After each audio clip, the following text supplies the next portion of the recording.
are being provided for tonight's council meeting by telephone. Please dial 720-386-9023 and use code 104091 *. Se ofrecen servicios de interpretación en español para esta reunión del Consejo Municipal por teléfono.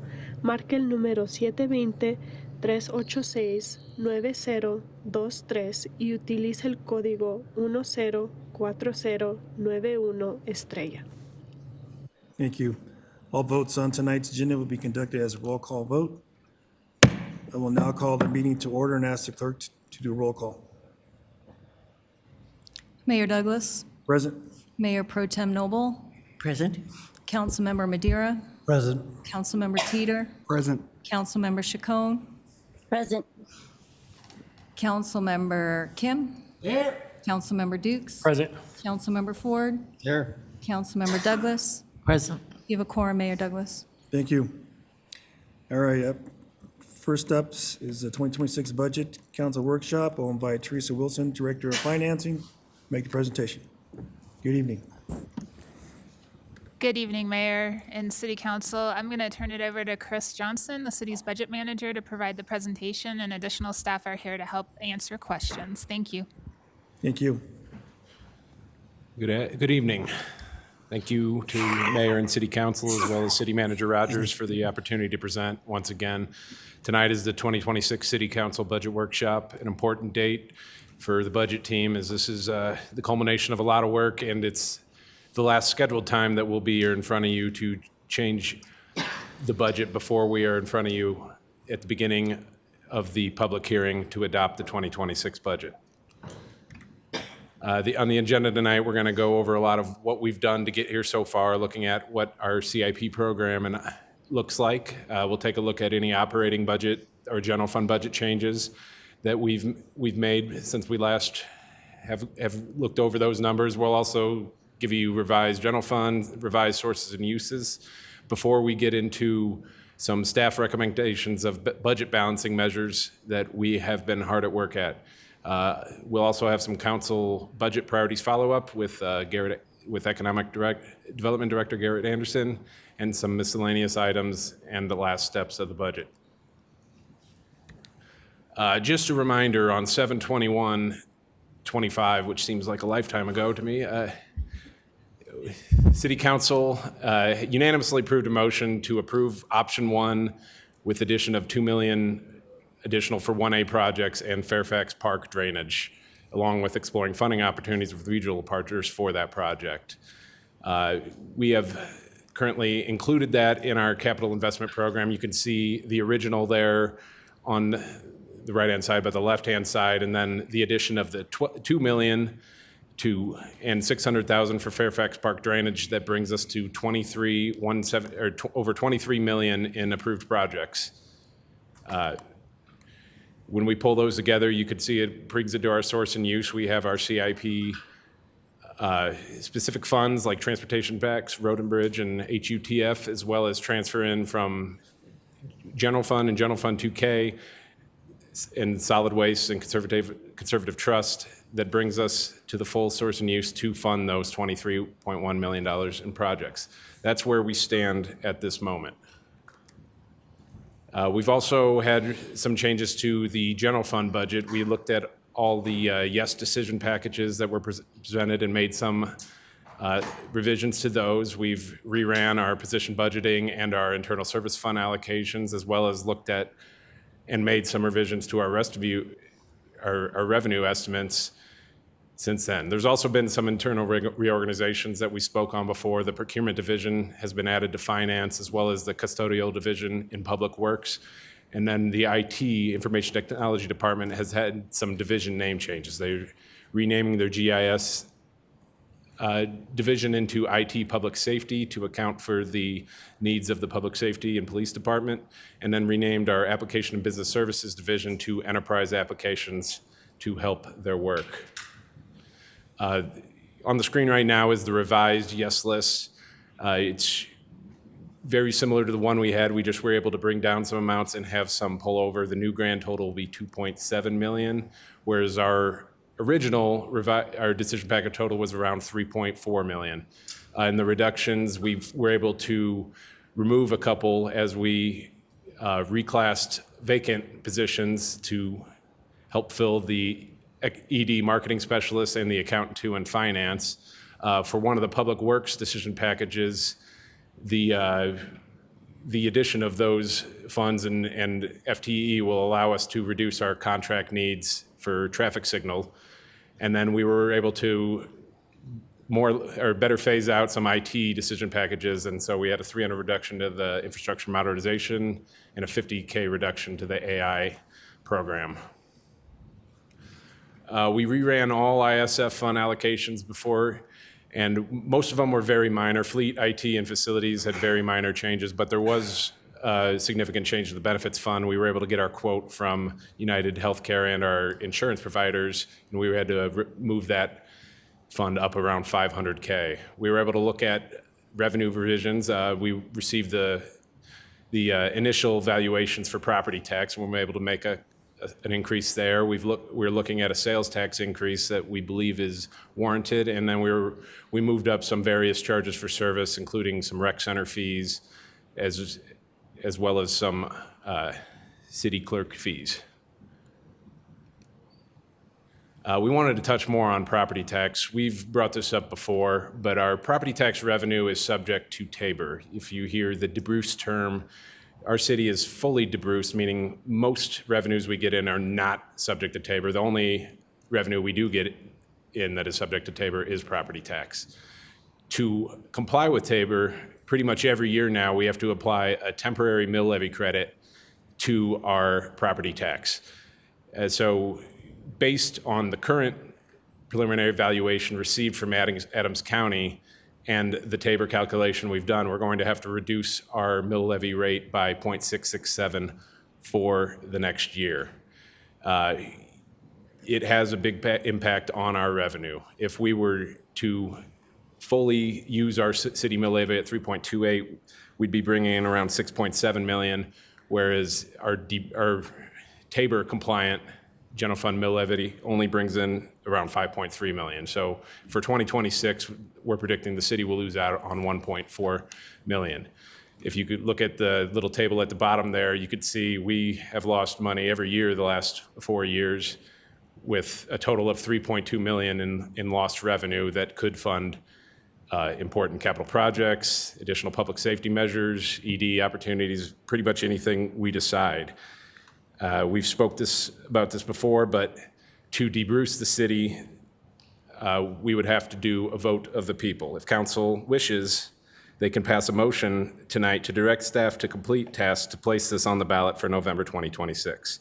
It's too late and past for the 2025 election, but if you motion so tonight, staff could flesh out this process and then return to council with a solidified plan to get that on the ballot early in 2026. This is looking at our revised general fund balance status. Our 107 ended the 2024 year. You pull out all our restricted reserves and unspendables, and at 12/31/24, we had 56.1 million in remaining unassigned general fund balance. The list below is every identified use of general fund unassigned balance we have since 12/31/24. You can see the 2.7, that was the amount budgeted, the 2025 budget, as well as a bunch of ordinances that either have or could possibly tap into that unassigned balance. And then we have an amount there, 4.258, to balance the 2026 budget. I will get into that number a lot more later. But if we were to pull in the staff recommendation for that, we would be left with 24.4 million. Looking at the 2K funds below, we had 9.8.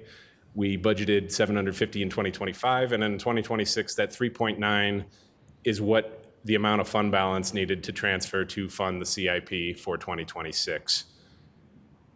And that would leave us with just over 5 million in our 2K funds. Looking at our revised sources and use total, the middle column is the one that has changed. You can see we've gone up a little bit from 1.39 high to just over 140 million. And then our expenses also creeped up as well, as we had the benefits fund allocation, as well as some contract items and rerunning position budgeting, brings our operating general fund income to 10.8. When we pull out our debt, as well as mandatory transfers, you could see our pre-CIP transfer ending fund balance is around 2.7 in the deficit. This is pretty similar to what we have in the past. I believe we had 2.8 on the first ones, so some revenues went up as well as expenses, and it ended up about 100K to the good. Now, this is all our sources pooled together, all general fund sources, all general fund expense. Because of the ballot measure passed in 2012, I believe, the 2K, we have to separate our 2K and non-2K sources. When you're talking about non-2K, that's basically our general fund operating. So that's where our 5.1 deficit comes in. When you account for all non-2K sources and uses, we end up with that number. Looking at our 2K revenue, which includes the 1% tax as well as the new rec center and outdoor pool revenue, we actually have a surplus of 2.4 million.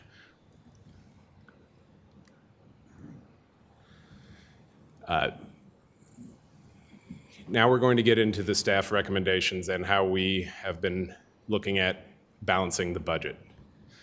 Up top is kind of a refresh of that slide 2 slides ago with our non-2K sources and our non-2K uses and that preliminary 5.1 deficit. If we add the CIP transfer of 5 million to account for the council motion earlier this year, as well as the preliminary yes decision packages, which was our original amount of 3.4, we'd be looking at a 13.6 pull from general fund unassigned balance.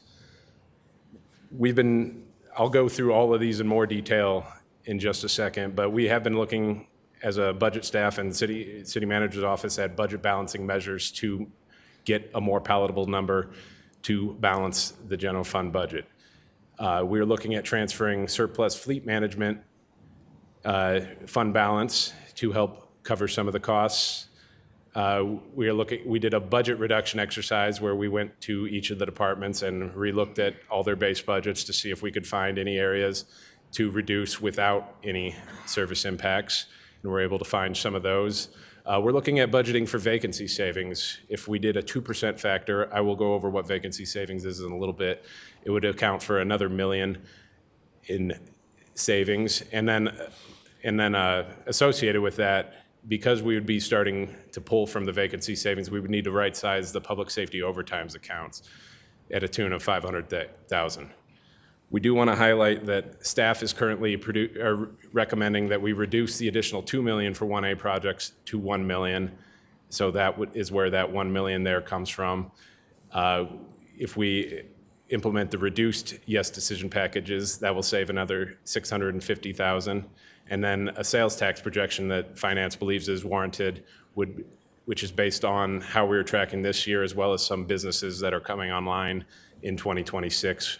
We look to increase that 1.4 million, which would leave us with the remaining delta of 4.258 million, which would be use of general fund unassigned balance.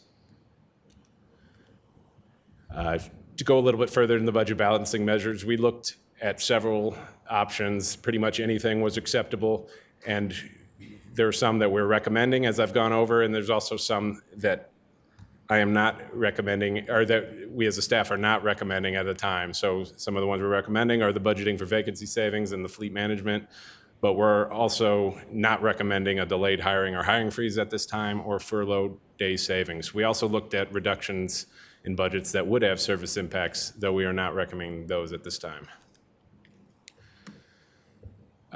Get into the fleet management fund. This fleet management is an internal service fund, so you may hear me say retained earnings. That's an accounting term that's just associated with those funds. It works just the same as fund balance. So for your guys' case, those terms can be interchangeable. We do annual allocations, but these annual allocations are based on estimates. Pretty much all the money is charged to other departments, so it's comprised of general fund dollars. We use this to budget for replacement vehicles and equipment. So when they come around for replacement, we have funds. We have seen over the past 5 or 6 years, the fund balance in the fleet management fund increase year over year. Some of this is due to supply chain impacts during COVID and after COVID. Because it's an interest-bearing account, the fund accumulates interest allocations and then underspent budgets over these years. We sat down with the Deputy Director of Public Works, Jeffrey Bowman, and looked at the replacement needs over the next 5 years and saw that we could recommend transferring $5 million directly to the capital expenditure funds. Depending on action taken tonight, it could go $5 million straight to CIP, or it could only be $4 million and $1 million to the general fund if the reduction to the 1A projects that staff is recommending is implemented. This significantly helps the general fund in year 2026 and will reduce or eliminate the transfer to the needed general fund transfer to CIP for 2026. This isn't something we can do every year, but it is useful in a year as it is city funds and can be used for any city need. Budgeting for vacancy savings. So vacancy savings just refers to any budget savings generated when a position is unfilled. This could be due to turnover, retirements. There's always a certain amount of time that it takes to refill the position, and that generally leads to an under budget situation for those line items. This budgeting for vacancy savings is a way to account for that and avoid over-allocating funds and tying the personnel budget to expenditure history. This is not a novel concept. Several in the area, Denver, Aurora, Boulder, already implement this. It's something that's recognized by GFOA as a standard budget approach. We looked at options to what would be a good starting point, and we wanted to aim conservatively, so we were looking at recommending a 2% vacancy savings factor for 2026. That 2% vacancy savings will result in over $1 million in savings for 2026. Because of how it will touch their salary line items and a previous policy where we were paying some of the overtime for public safety using vacancy savings, we would need to right-side the public safety overtime as part of this. So a net savings for 2026 would be just under $600,000. If there was any shortfalls, I would say this is a pretty conservative approach. Over the last 3 years, we've averaged $3.9 million in vacancy savings. So we do want to try this out and see how it works for us. But if there was any reason why a budget did go over this, we could look at either transferring from other departments that do have vacancy savings. There could always be a transfer from CN contingency, and at the very, very last option, we would look at a mid-year budget amendment.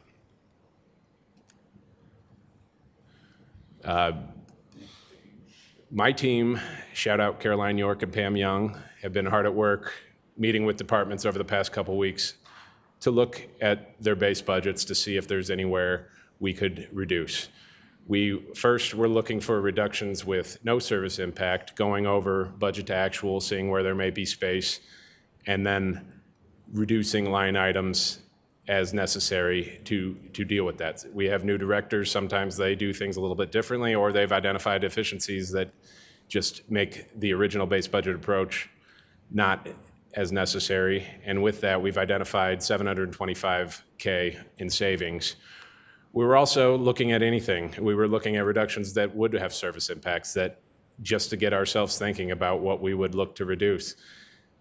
We've looked at what it would cost to end the roadside banner, reduce contract mowing, fewer special events. We even looked at reducing rec center hours, like what would it look like if we opened half an hour later and closed half an hour earlier, as well as what it might look like to charge for collection services. We do need to note that while we were able to brainstorm, a lot of these reductions will require more refinement, more sorting out what it would actually look like, but we were looking at anything we could to balance the budget. We wanted to retouch on the council priority areas. We already went over most of this in the previous budget sessions, but right now I'm going to turn it over to Garrett Anderson, our Economic Development Director, to go over Derby and retail development. Thank you very much. Mayor and council, as was discussed several times in the council priority areas, a lot of our economic development areas were high on the list of potential areas to have increased investment from the city council. Derby was one of those that really rose to the top. We're looking at a variety of different areas where we can help improve the Derby neighborhood as a commercial district with a key focus. If any of you that attended our Speak Up Commerce City event a couple weeks ago, you saw the kind of voting about the priorities of what was the community priority of Derby.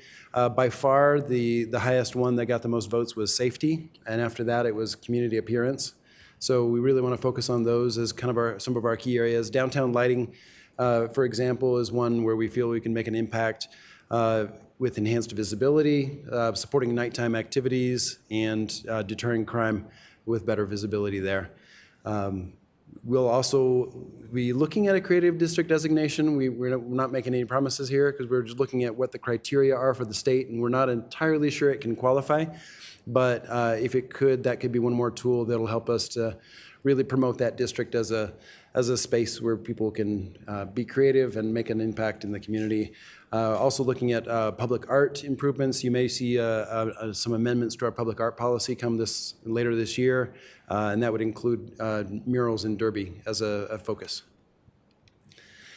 Beyond that, we've got a variety of other studies and research that we're interested in doing. One of these is an industry cluster study. This just helps us understand what are the existing industries that are already in our area. How do those overlap with the industries that we're intending to bring to the area? As far as transferable skills of the workforce, the infrastructure, the other things that are those decision-making factors for those types of industries to come to town. Where do we shine? Where do we need to do some more work and put some more work into investing in infrastructure and other areas to help really draw those kind of businesses that we think will drive high-quality employment to our area.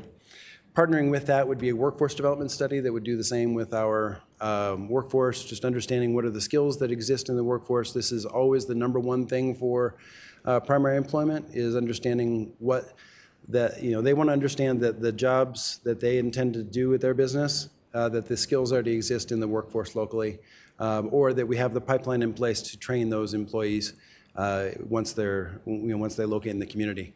So that's the kind of thing we want to understand, is where are the gaps in our current skill bases, but also where are our training opportunities where we can help people get those skills when needed. Incentive policy, we'll be seeing that later this fall as well. We've talked a lot about that as a tool. Usually not the first thing that a business is looking for, but it can definitely be a decision-making factor on where they locate a retail or even a primary employment type of business. So we want to, we're definitely tying that strategy to our economic development strategic plan, as well as our comprehensive plan and city strategic plan, as we align all of those goals. Retail node analysis, this just helps us understand what are the existing retail districts in our community, how are they performing, what are they lacking, how can we help improve them, and also how can we help plan for future districts that'll serve the neighborhoods in a variety of ways, both with vehicle traffic, foot traffic, or kind of some of the main things we're looking at and projecting to make this kind of analysis happen. One of the really creative tools with that is an AI-based tool called Placer AI. This is one that is just about as big brother as you can think of. It's basically tracks cell phone data and credit card spending and overlaps that so that you can see the spending patterns that people, when they go from one business, where else are they also going on that same trip? How long are they staying? How much money are they spending? That kind of stuff. We already have this service in place for PRG. They're starting to evaluate, fairly recently, got this where they're evaluating events and our public facilities and seeing, again, how long are people staying, where are they coming from to enjoy our spaces, and where else are they going when they're in town. The same can be done in reverse, where we can see where the people in our community, where are we going outside of town to shop? What are the specific places that we're going to shop when we go? How much are we spending? Those kind of things. So it's a really robust data set. We're excited to have it as a part of our economic development toolbox. Finally, a marketing specialist. This will be in addition to our new addition to the team. Really just helping that full sales cycle, starting, in any classic sales cycle, you're starting with just awareness at the bottom of awareness of what opportunities are available in Commerce City, then having a positive impression of the opportunity that's available, then moving to an impression or an actual intent to buy, and then closing that deal. And this could be in all ranges of decision-making of retail, primary employment, even as far as residents that are coming to live in our community or people that are coming to our community to enjoy shopping or events. All of the above, that whole cycle of impression of our community and just making a positive impression of what Commerce City has to offer in a variety of ways. That's where this specialist will be focused. And I believe that's the end of mine.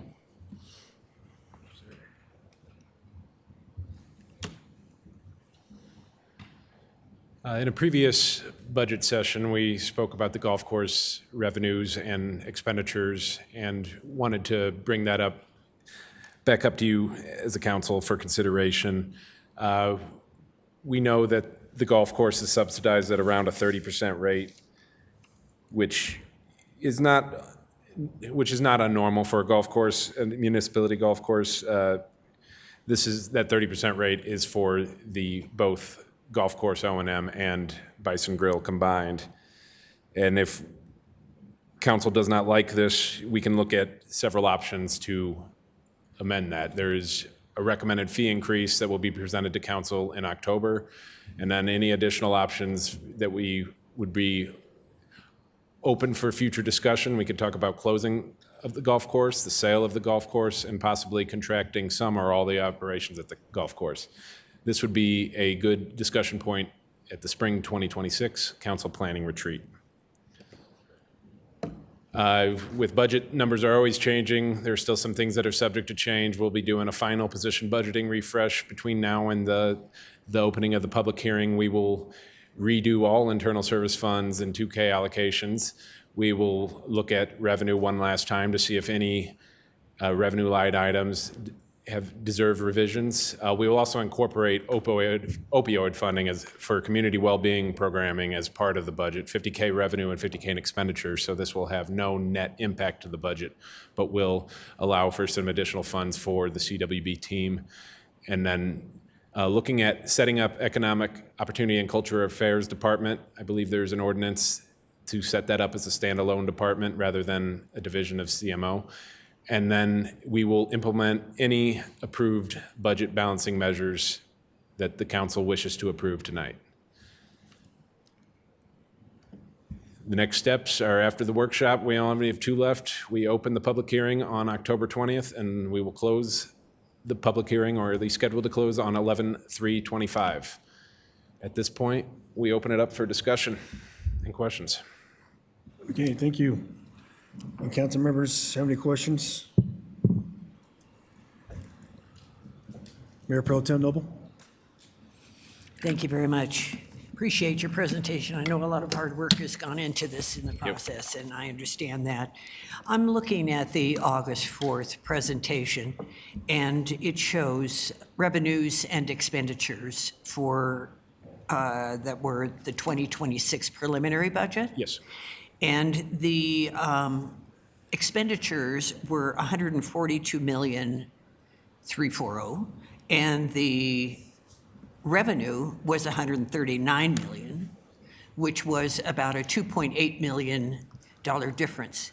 Now I'm seeing a 5.1 deficit.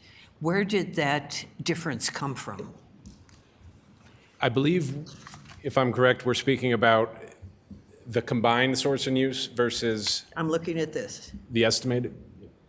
Yep. That is revenue and expenditures, general fund operating revenues and expenditures Yeah. on page 15 of the Absolutely. August 4th presentation. Thank you. Yes, the numbers on that represent our combined city revenues and expenditures, not the breakout of 2K or non-2K expenditures. So when we combine both together, it shows up at 2.8 then, or 2.7 now.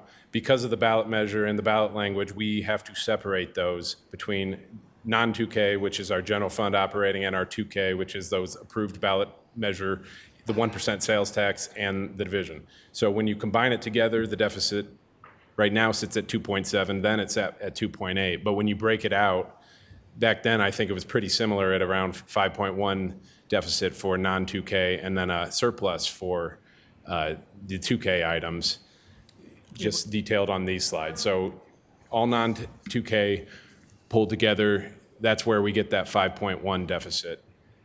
All right. When you take your 2K, you have the 2.4. Combining those together is where those numbers came from.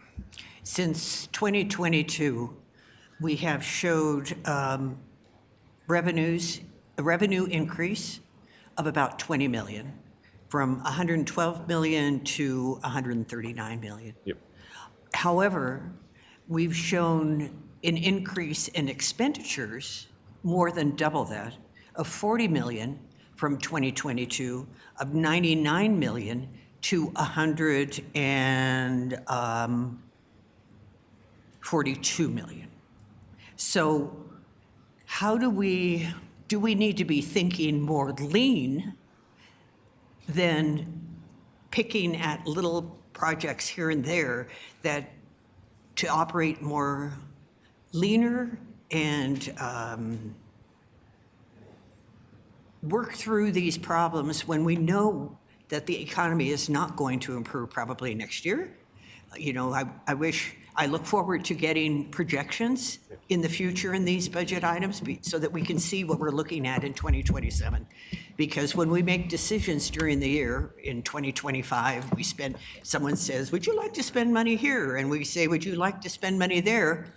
Then we don't know what we're taking from or what we're harming or what we're impacting when we're making those changes. So I think that would be really important. But the justification, the $40 million increase from 2022 to 2026, I want to understand, because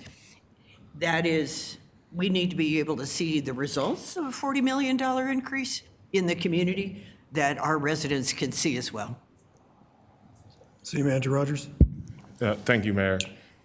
Generally speaking, that 40 million increase is a response of level of service needs that obviously we have seen and heard from the community and have grown our operations in response to that. I think philosophically, the question that you raised is one that's worth having about, and you saw it on one of the slides tonight, about adjustments to the budget that are non-impactful to the daily lives of our both businesses and our residents and those who are visiting, or we can look at a much more strategic and tactical approach of really identifying the things that have a significant impact on our budget that have increased over time.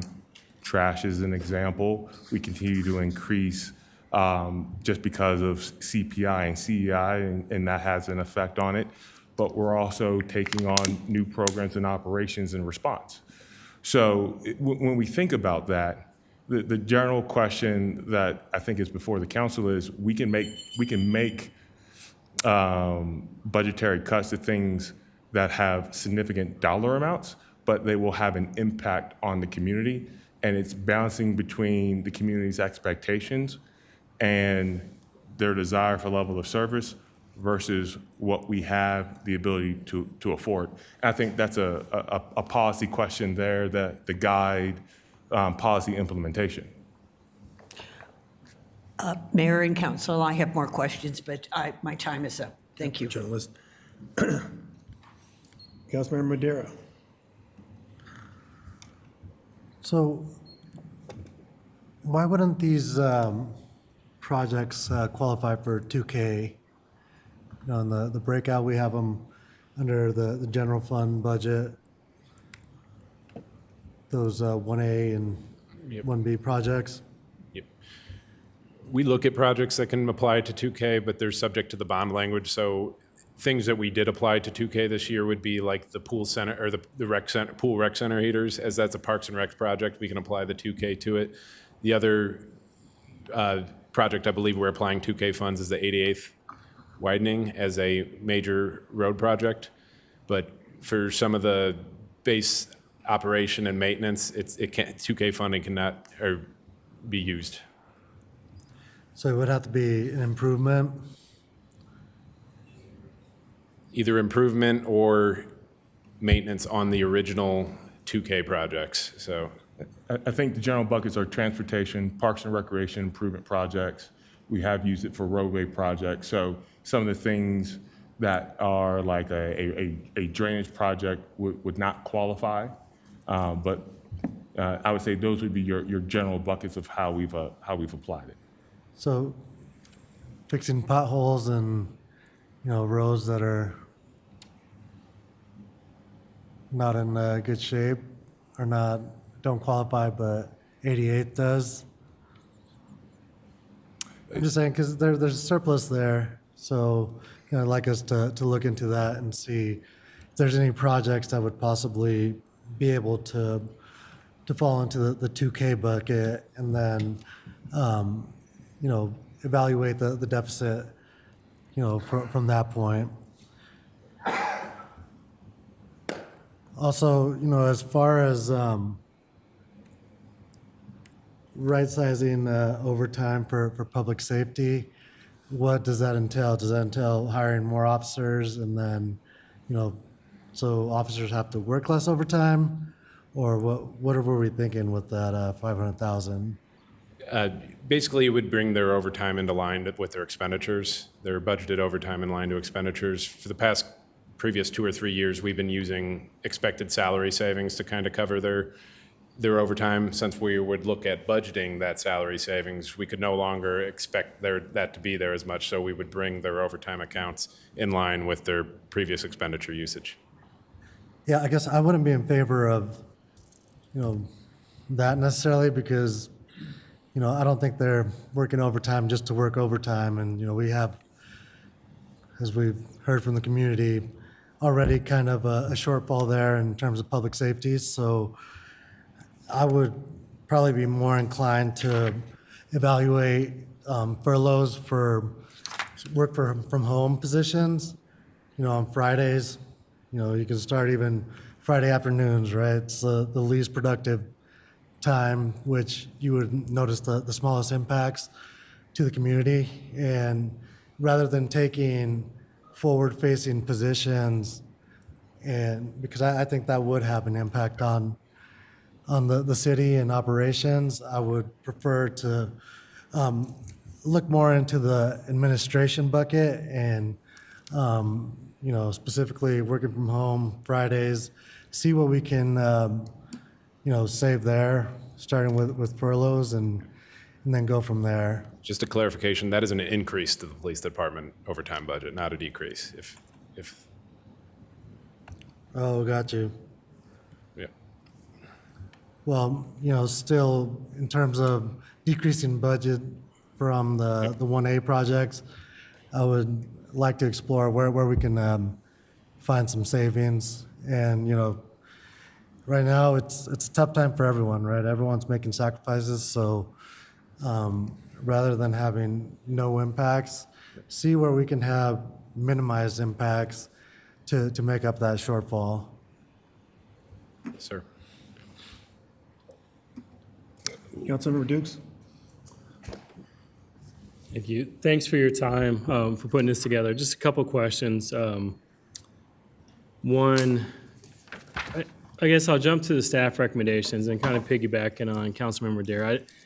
I do agree we should not be trying to right-size overtime right now for our public safety. I think we leave that off the table because folks are working overtime for a specific reason, but go ahead. So just a point of clarification, we're not taking away from overtime.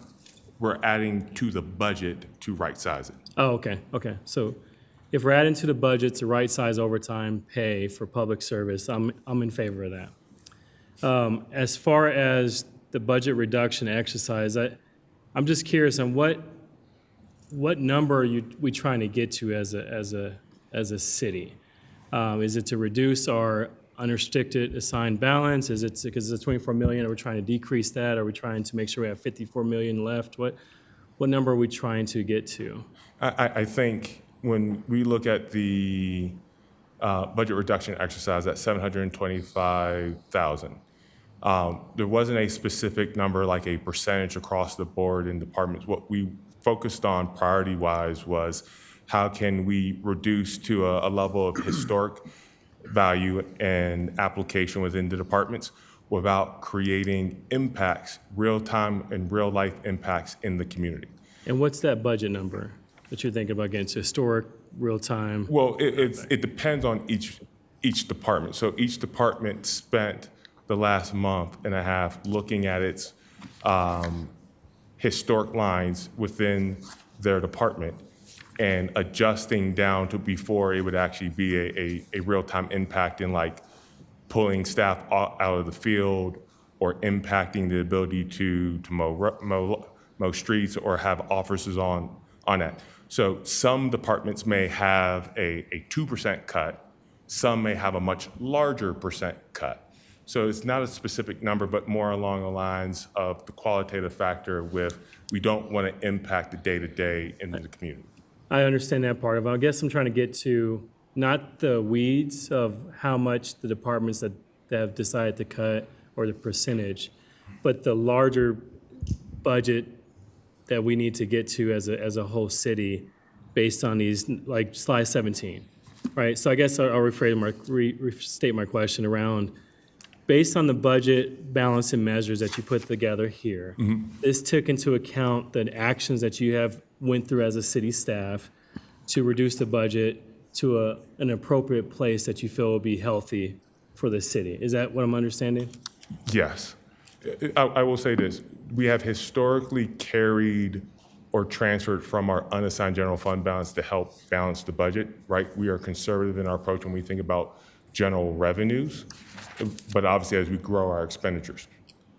In that, what we attempted to do was to maximize the minimization of that carryover by also having practical application of minimizing impact to the community. So we wanted to get as close as we possibly could to getting down to a smaller number with respect to that unassigned general fund budget carryover for this year. So is our wish list or our conversation throughout the budget sessions, we added to the unassigned general fund request, right? We added, and at this point I'm hearing that's too much right now, the balance in a healthy budget. Is that what I'm hearing? Like we have to look at our request for the unassigned general funds, and based on the rollover each year, we are going to roll over a lot more than anticipated. Is that, or we're asking to transfer more than anticipated? I will say historically we're transferring more this year. Okay.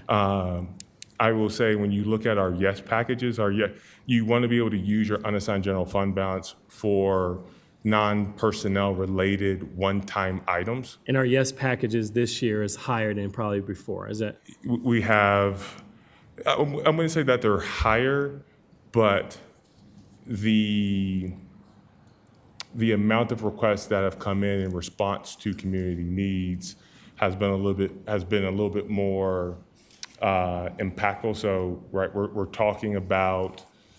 And sorry, City Manager, I just want 15 seconds, but Yeah. just what decision point do you need from us as a council before we leave tonight? I think the decision point that we need is, right, there's one item that's on the table for you all. That is the additional $2 million that you put into Phase 1A. You are making a recommendation to reduce that by $1 million. That will get you to 3.2 of a budget transfer. Obviously, there are other items that we've talked about, the banner program, where we don't have that dollar amount now, but would be able to come back to you all, because obviously we have effectively attempted to address that with it flapping in the wind, no pun intended. We've not been successful, but that is an expenditure amount that we have. Okay. And the biggest one that we continue to talk about is debrucing and trash service, right? We've added 2.7 million to our trash service over what we were budgeted at 4.7. We're now at 6.1 or 6.5 maybe for 2026. All of that adds up to the base budget, which then looks to what is in effect our budget that we see today. Thank you. I'll come back to other questions. Thank you. Councilmember Kim. Thank you, Mayor. So just going back to that, the 1A projects, can you refresh our memories again with regards to, or at least mine at least, with regards to what was the rationale for adding the additional 2 million in? It was additional 2 million for the 1A road Yeah, with the surface added- projects. Yep. Right. That was assuming that's pretty much that was a discussion point that I think we had a few weeks ago or whatever it was. Yes. So what were they? And what would it cover? Additional pavement management work for the most part. Is there a specific I don't have the specifics of projects or anything streets. specifically? I guess try to figure out, understand as far as,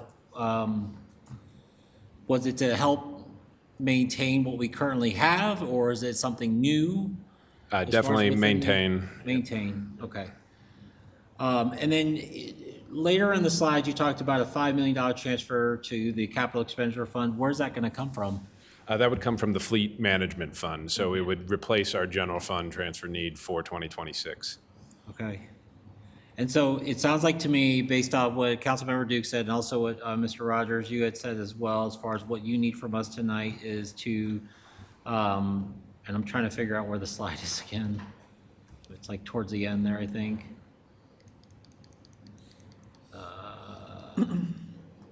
Tell me if you get it before me.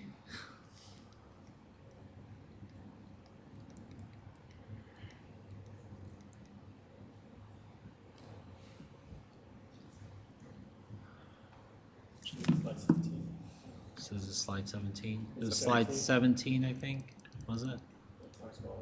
Yeah. But This one? yeah, that's the one. All right. So, yeah, I'm in favor of reducing the SIP projects. Obviously, the ones that are not recommended now, I understand that. The reducing with no impacts, understand that as well. One of the things I think Mr. Rogers even talked about too, with regards to the reduction with service impacts, the roadside banner program, how much was that? Did we spend on that? 600?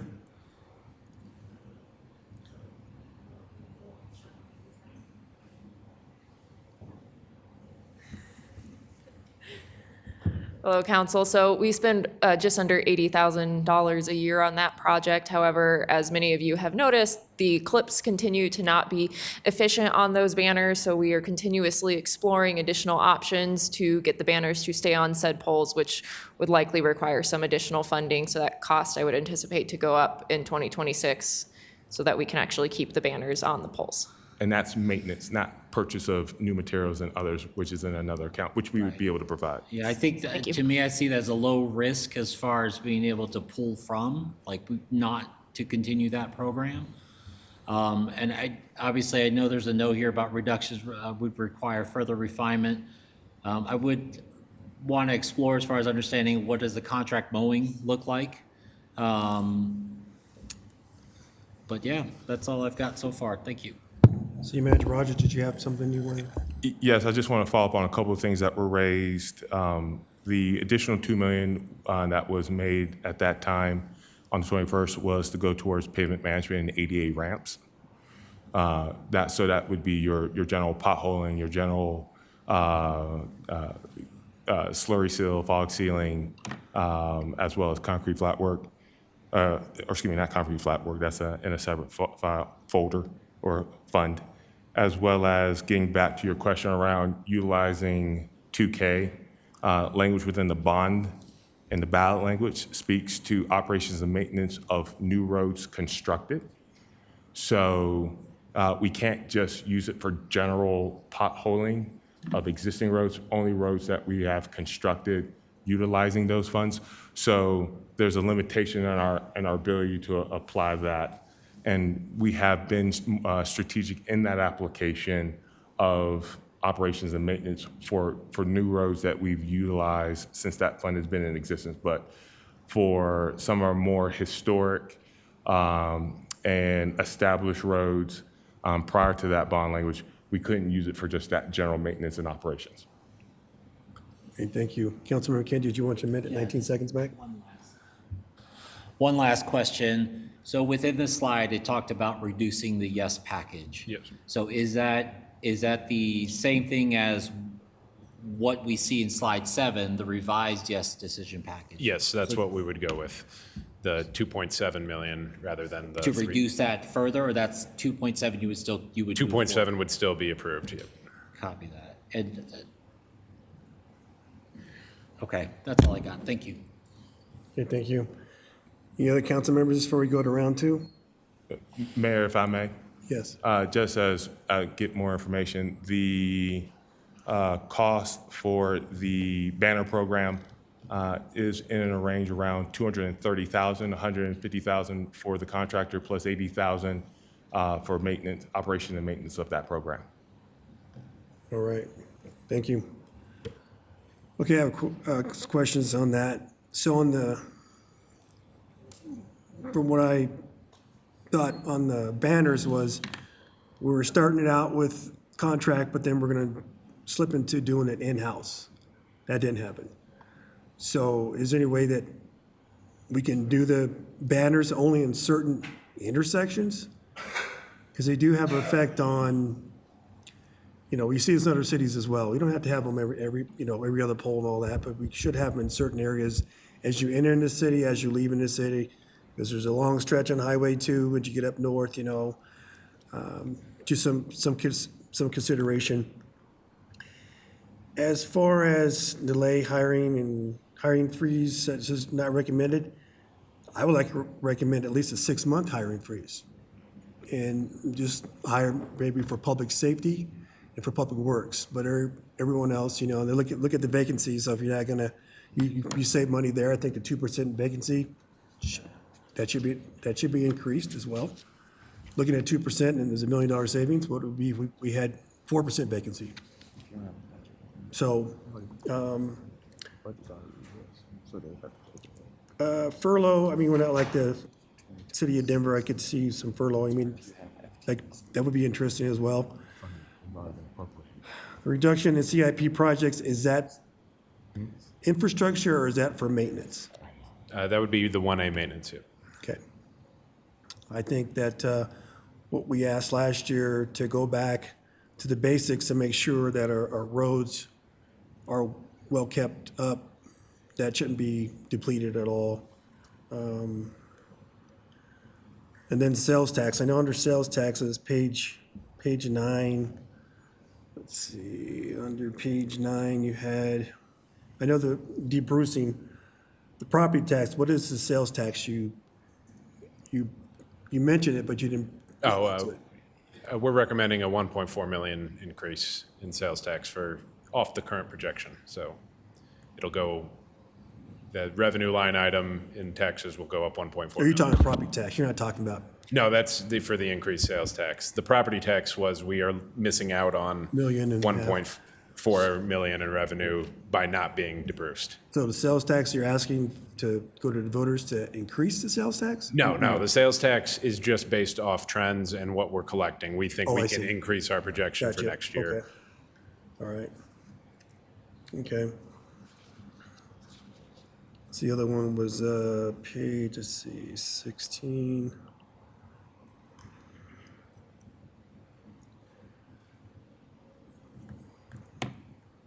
I went over that. That was a vacancy, okay. Went over the freeze. As far as the trash service, I understand that being $6 million or so. And we can talk about this next year, but looking at a feasibility study to see what it'd be like if the city did the trash collection instead of contracting it out. Because right now with this new contract, it's every residential type would be picked up under this contract. Is that right, City Manager Rogers? Say that one more time, Mayor. I just want to make sure I'm tracking with you. Under the new contract being proposed is to pick up trash at every residential, That is correct, sir. okay, thank you. All right, So, I mean, while there's ways of being able to approach trash services right now, that is a cost that is completely borne on the city, 100%. Even looking at percentage participation by the community and presenting those obviously helps towards that bottom line of being able to reduce that deficiency. While I have you, I think the other thing that, as we talk about the banners, but we have almost spent the better half of $750,000 towards our new wayfinding signage, which will also be more decorative, will be more illustrative, and more, I think, along the lines of what you're talking about, gateway signage of introduction in and out and identifying that different type of storytelling and signage at various key nodes and intersections throughout the city.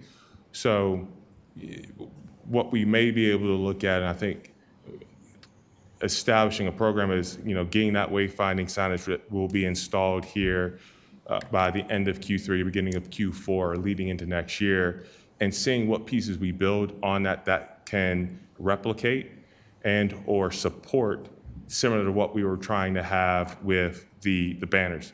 The banners are a great idea, but in the conditions and the locations that we have and what they're exposed to, we've not just been able to find a suitable solution in the last 5 years, and it's costing us more than the benefit that we're actually seeing on a seasonal basis. all right, appreciate that. Councilmember Ford? Thank you. On the banners, I was on this council when we had the Director of Public Works at the time came in and said, our Christmas decorations are old. The cost to replace them is too much. I'm recommending this banner program, and it has really been a train wreck. We haven't been able to keep the banners up. They look worse upside down than having nothing. And our residents over the years have had the services provided during the holidays to have some decorations. Primarily, they were in Derby and along 60th Avenue. And we've gotten away from that, and now that's a service our residents have lost. When it comes to trash pickup and debrucing, I would just recommend to walk very softly around that subject, because the promise when the city debruced sales tax, the promise to the residents of Commerce City was they'd have free trash pickup. Prior to that, we didn't have free trash pickup, and the city was a dump site. There was a lot of trash. People did not pay to have trash removed, so it ended up in the gutters. You're going to pick it up anyway. Either you're going to pick it up in front of their house in trash cans, or you're going to pick it up out of the ditches, because historically, that's a cost that the residents just refuse to burden themselves with. And so in the discussions of debrucing property tax, at the same time having a discussion about going to paid trash instead of free trash is a contradictory to what the citizens were promised back in the day. I won't be here, but I've always fought to make sure that the residents had their free trash service that they were promised to them over debrucing of the sales tax. So just be really careful, because a lot of residents still remember that they were promised that, and they believe they paid their debt with debrucing. So it could cost you more in the long run if you give up the free trash and have everybody start paying for their own, because your public works budget's going to go up a lot hauling trash. So just a word of caution from me. All right, round two, Mayor Pro Tem Noble. Thank you very much, Mayor. I wanted to, this seems like small potatoes, but I'm not sure that we need a xeriscaping garden. You know that's my favorite, one of my favorite topics. However, photos on the website of what our intentions are would be really helpful. And we could certainly, the city under its own operations could change over their own landscaping to xeriscape. But to do two different xeriscapings, I don't think is absolutely necessary. I wanted to also ask, it shows 3.49% in merit raises. What are you using for COLA? That they also get COLA, right? The workers? That is correct. We haven't made a final determination on that. We did have a most recent meeting to discuss that. We have a budgeted amount already existing for COLA and for merit increases, in which that 3.4% and or what I know is, I think the standard right now, having talked to my colleagues in the Front Range, has been a 2%. Not to say that we will do a 2%. If we do what is the average 3.49 and anything below the 2 is already budgeted for the upcoming year. Okay. And I wanted to ask Garrett a couple of questions.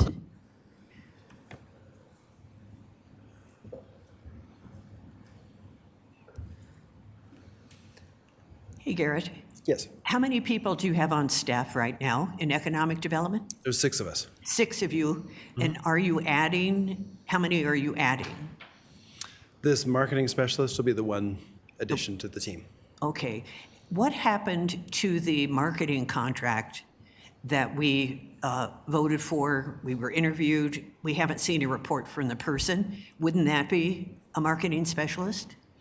We have a marketing team that's just getting started with the city now. It's called Elasticity is the name of the group. We just did interviews and bid the contract. It was probably, 2 months ago that we did. So we just have had our first kickoff meeting a couple of weeks ago. I believe later this week we'll have our second meeting with that team. It's a specific economic development and marketing contract. What happened to the other marketing group? She's speaking about Slate Communications. They interviewed us. Does that At the dais. precede my time here? I'm not sure. So Slate Communications has run its course of its contract with the city.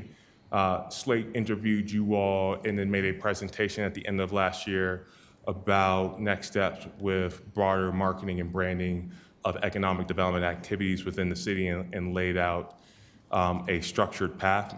I believe what Mr. Anderson is speaking about with elasticity is a carry-on function from Slate in a much more granular and strategic effort for that with you all.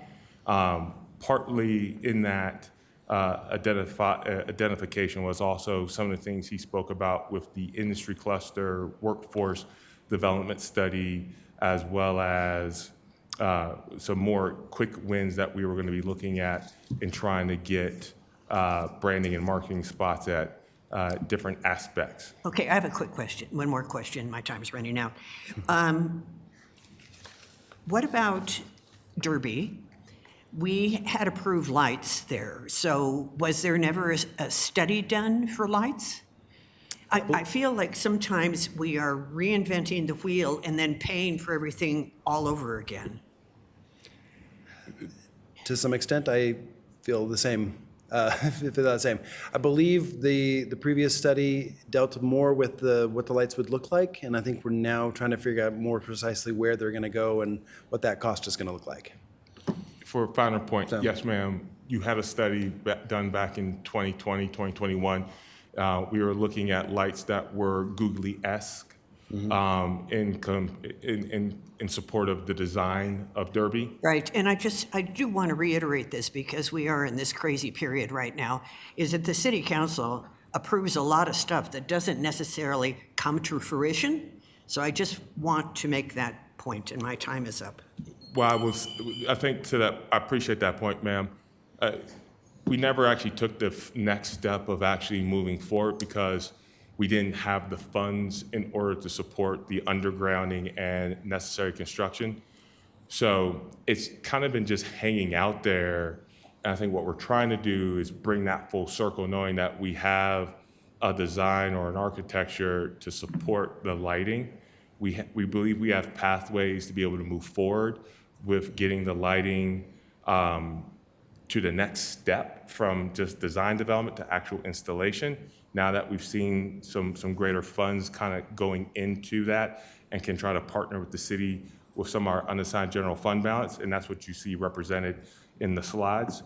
But I think once again, it goes from is taking that next step and giving that guidance in that direction, where this has kind of been one of those just circling around Derby amongst a number of other topics that we're trying to push forward to meet your priorities and meet some of those expectations. Yeah, big issue for safety. I will have more questions, Mayor. Thank you. Okay, thank you. Councilmember Chacon.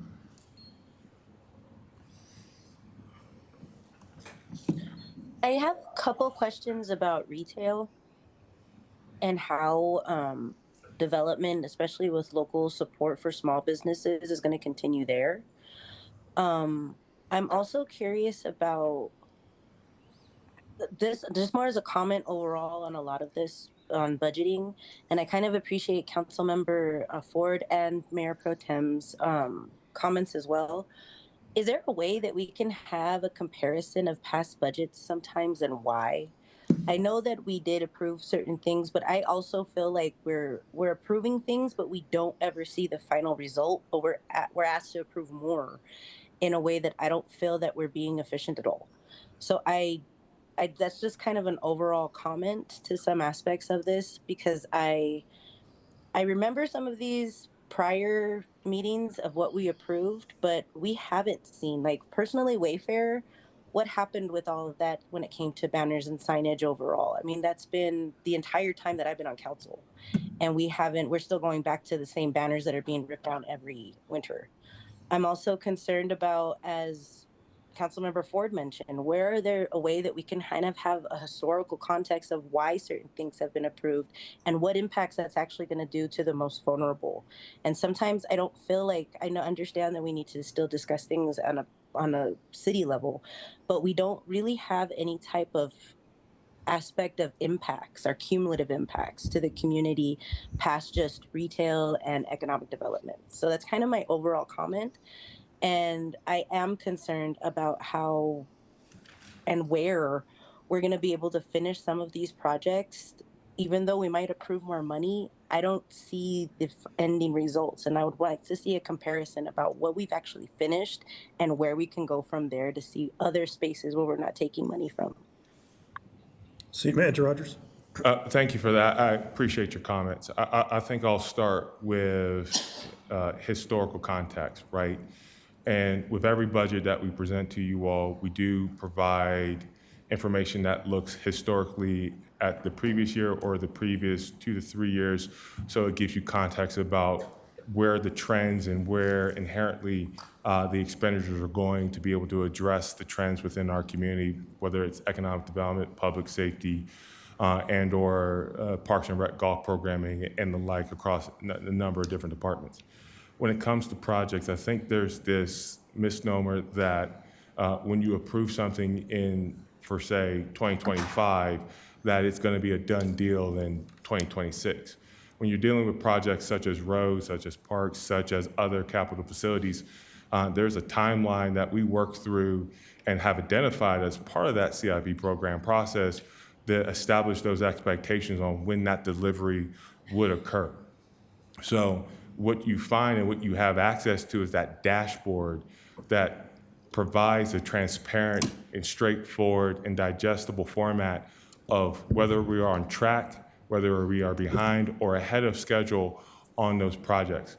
But I think that to say that you approving something in 2025 or 2024 and to be done next year, I think isn't necessarily realistic in the way of how we have to go through that design, development, and then construction of what are really multi-yeared projects. We have improved our communication so that, once again, there's a better understanding of that, not just to the council, but to the community at large, and will continue to do so. about the cumulative impacts and effects to the city, right? You know, when we provide you all with those budget packages and we provide you with that supportive information and materials for those yeses, in that we're also providing what is the explanation or the impact to quality of life and a number of other factors that have gone into that analysis. And similarly, what you find before you here today is that, right, we've made adjustments in our budget savings exercises that have a zero impact to the community. And the things that we're recommending are simply just that, recommendations. We're not saying that you have to Just do it. before my time is moved up, though, I appreciate it. I have two more questions really quick. If that's the case, if there's a way that we can actually have it to where if it's a 5-year span that it's going to take a project, having the entire amount of that time involved of each and every one of those budgets to see that it's completely transparent. And if there's also an equity analysis of cumulative impacts, that's all also, and it's a financial or monetary budget also seen within these budgets as well. Because sometimes I would like to specifically see this might impact sales tax to certain communities, or this might impact certain spaces that are more vulnerable. That's kind of what I'm meaning by equity. So I didn't mean to cut you off. I just know my time was running out. No worries, ma'am. Thank you. Councilmember Teeter. Yeah, it looks to me like we probably just need to scrap the clubhouse at the golf course and go back to the original plan and enlarge the kitchen and the budget crisis would be solved.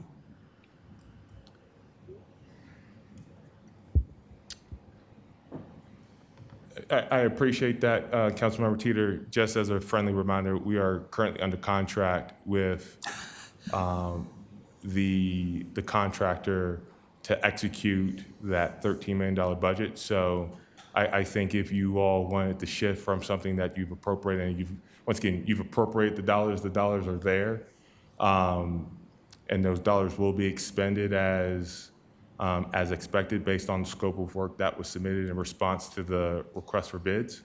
I would advise against that. I think if you're looking at some of these other projects that we're talking about upcoming, right? We talked about Chambers Road as an example. That's a $31 million road to widen from 105th to 116th.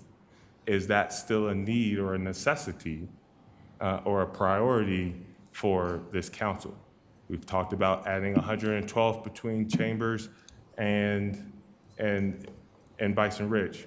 Do you find a way just to reopen it and that dollar cost, or do you go the full $20 million widening for that? So we have identified, thinking about the CIP, we have some outstanding projects that we're due diligently reviewing to see what we can close that have been out there since the early 2000s, as well as we have a list of 30 more recent projects that we've taken on and are identified in our CIP, and are those still qualified as priorities for this council as we've been going over our 5-year plan? Once again, these are all policy conversations of things that I would say that are on deck, horizon, or not fully funded, that if we need to shift, we can do so.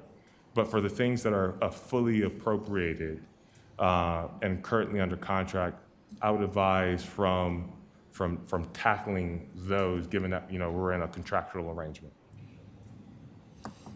Well, personally, I think 112th, I know I was for that. That was before anybody spoke of any budget problems anywhere. But that's back when we had money, when we thought we had money. And, I'd be good with just going with a gravel road with that and just leaving it gravel and open it up. City Manager Rogers. Thank you, Mayor. I think it's also, just to kind of bring this back into scale, it is not doom and gloom. When you look at our unassigned general fund balance, if you don't mind, Mr. Johnson, we're still sitting at $24 million in unassigned surplus dollars. Now, do we want to continue to take above 2 to 4, between 2 to 4 million on an annual basis? in no stretch of imagination, no. That's why we're also looking at our long-term financial plan to think about some of those pain points with respect to the growth of our revenues and the growth of the expenditures and the operations in response to the community needs, and how do we best right-size that going forward for the next 5 to 10 years. But as we currently stand, and what we're trying to start that idyllic conversation with this year's budget is, how do we start to think about affording ourselves, but also balancing that against the needs of our community? And part of that is, like I said, we've made additional adds to our budget that have also gotten us here to this place. We've taken steps on what we think we can do administratively. We've identified things that are under council's discretion to help get us closer back to what we've done historically. But once again, it's not doom and gloom, and it's not as though that, right, we're dealing with a deficit that wipes out significant aspects of us to still be able to respond to things that may come up over the course of the next annual year. Councilmember Teeter, you're good? That's all. Okay, thank you. Councilmember Dukes? Thank you.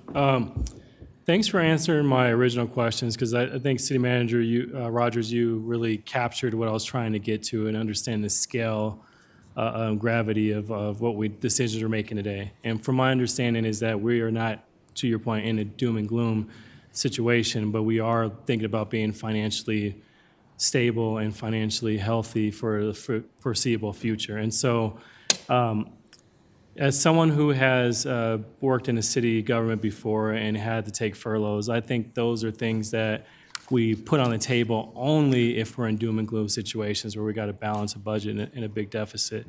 And so I would recommend not have, I agree with the recommendation on the city staff to say, take those off the table. As far as delayed and hire and freeze, if it's not recommended, I support that decision as well. I also support the decision to reduce the CIP project list to $1 million. I was in favor of doing an extra $2 million with the idea of how do we rapidly expand some street work and really focus in with a bullseye type approach to address some of our streets and roads. I still feel like $1 million in additional to what we requested will be sufficient at this time. I just would ask the city staff to really be thoughtful, like how do we coordinate that so our residents do see potential impacts sooner than later. As far as the reduce to yes decision package, I'm also in favor of that based on your recommendation. I do want a marketing specialist for economic development, but I understand if that's something as a part of reduction package at this time, we can think about it later on in future budgets, but I saw that as a part of that reduction. The last piece, or a couple things on here, just I want to bring us back to the point, and that's why I asked clearly what's the decision points you want us to make today, and it sounds like these budgeted measures are what you would like us to make, and so I want to walk through them if that's okay. As far as the budget reductions, with no city impacts, I do think it is time to remove the banners and save those costs in lieu and in favor of the wayfinding signs, which are going to be more permanent, more structured, and I know it's been a process, and you've been, in my opinion, really upfront about where they're at in the process, and so I continually ask that, and it sounds like either third quarter or first quarter of next year is when they're going to be up across the city. The vacancy savings makes sense. I think if we don't have positions right now that are full, we can look at that as a savings and think about that next year as think about expanding your staff and teams for some vacant positions. I will caution and have you guys think about looking at some data to see if you add more positions based on your time task analysis, saying like, we know we need additional positions for this, X, Y, or Z, because sometimes it's easy to have vacancy savings and then the work gets put on other employees, and so it creates a morale issue, so we don't want that either.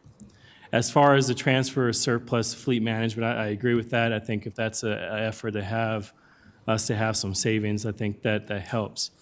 But I hope this outlines what the request is in terms of, and being clear that we're not in a dire budget position, nor have we been, and I credit you and your team around this is proactive, being fiscally responsible, thinking about it years out in the future.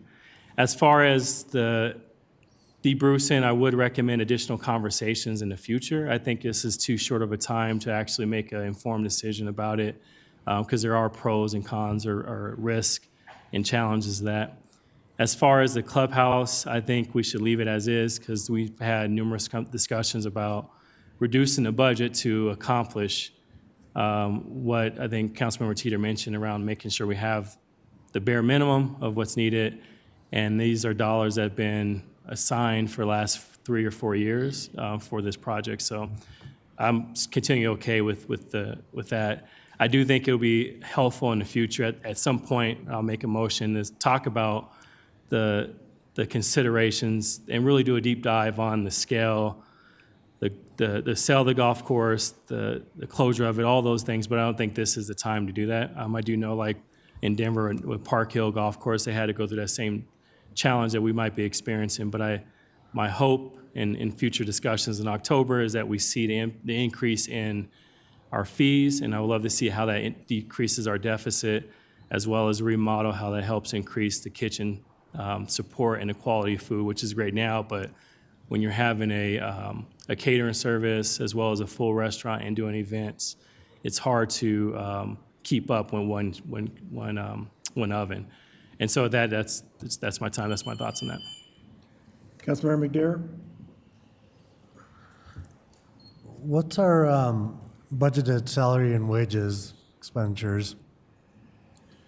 I don't have it in front of me, but I want to say it's 46 million with just salaries, and then I think it jumps up to around 58 with benefits included. Can you repeat that? I believe it's around 46 million. I could go look and get the exact numbers, but off So the is top of that- my head, I think salaries only is around 46 million, whereas if you add in benefits, it jumps up to around 58 to 60. Okay, and that's the 2026 number?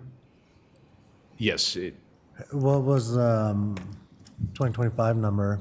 I'm sorry, I would have to go run a report real quick and get that for you. Yeah. Okay. I mean, that'd be useful information. Just going back to the furloughs, right? I think, while it's not my first choice, it is something that, when you look at the benefit that, $2 million in fixing roads, right? We're so far behind on those projects, and the benefit that the community will get off of that versus trying to, obviously start small and the least impactful areas first, right? That's why Friday afternoons, especially anyone who's not forward-facing, having direct interactions with, residents or, out in the parks or paving the roads would be my first choice, right? I think you get more benefits from paving the roads than your G&A. So that'd be, did we do an analysis on the furloughs and, possible savings there?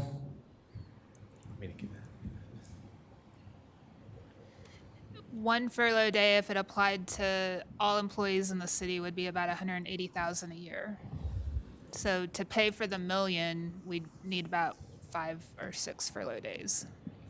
So, 6 furlough days would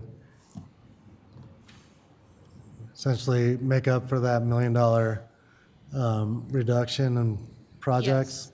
And furlough days, to come up with the dollar amount needed, furlough days would also have to apply to public safety, and Denver did this.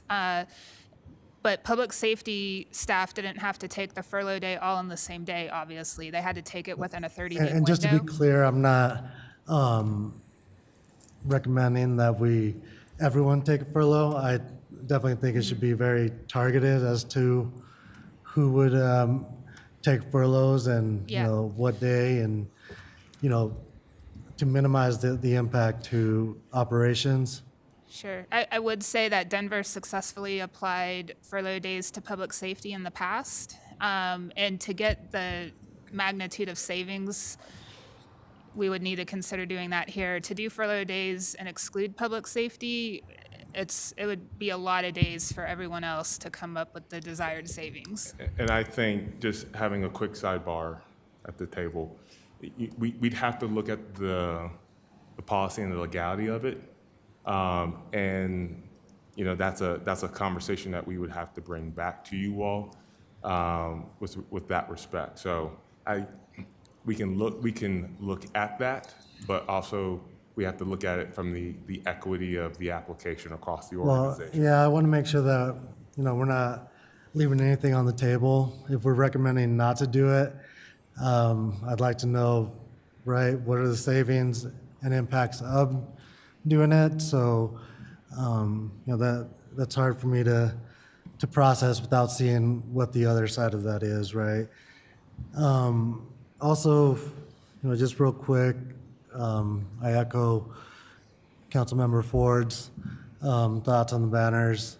When we were approached, it was just to, you know, update the Christmas decorations, because those have been around since I was a kid, you know, 20-something years probably. And then that kind of exploded into banners on Highway 2 and all these things. And yeah, most of the time they're hanging on for dear life and just fading in the sun. And so I don't think anyone is receiving any benefit or would miss those much. So definitely get rid of those. And then, you know, with all the work going on at the golf course, we definitely need to reevaluate prices and fees, get it in line with the Metro.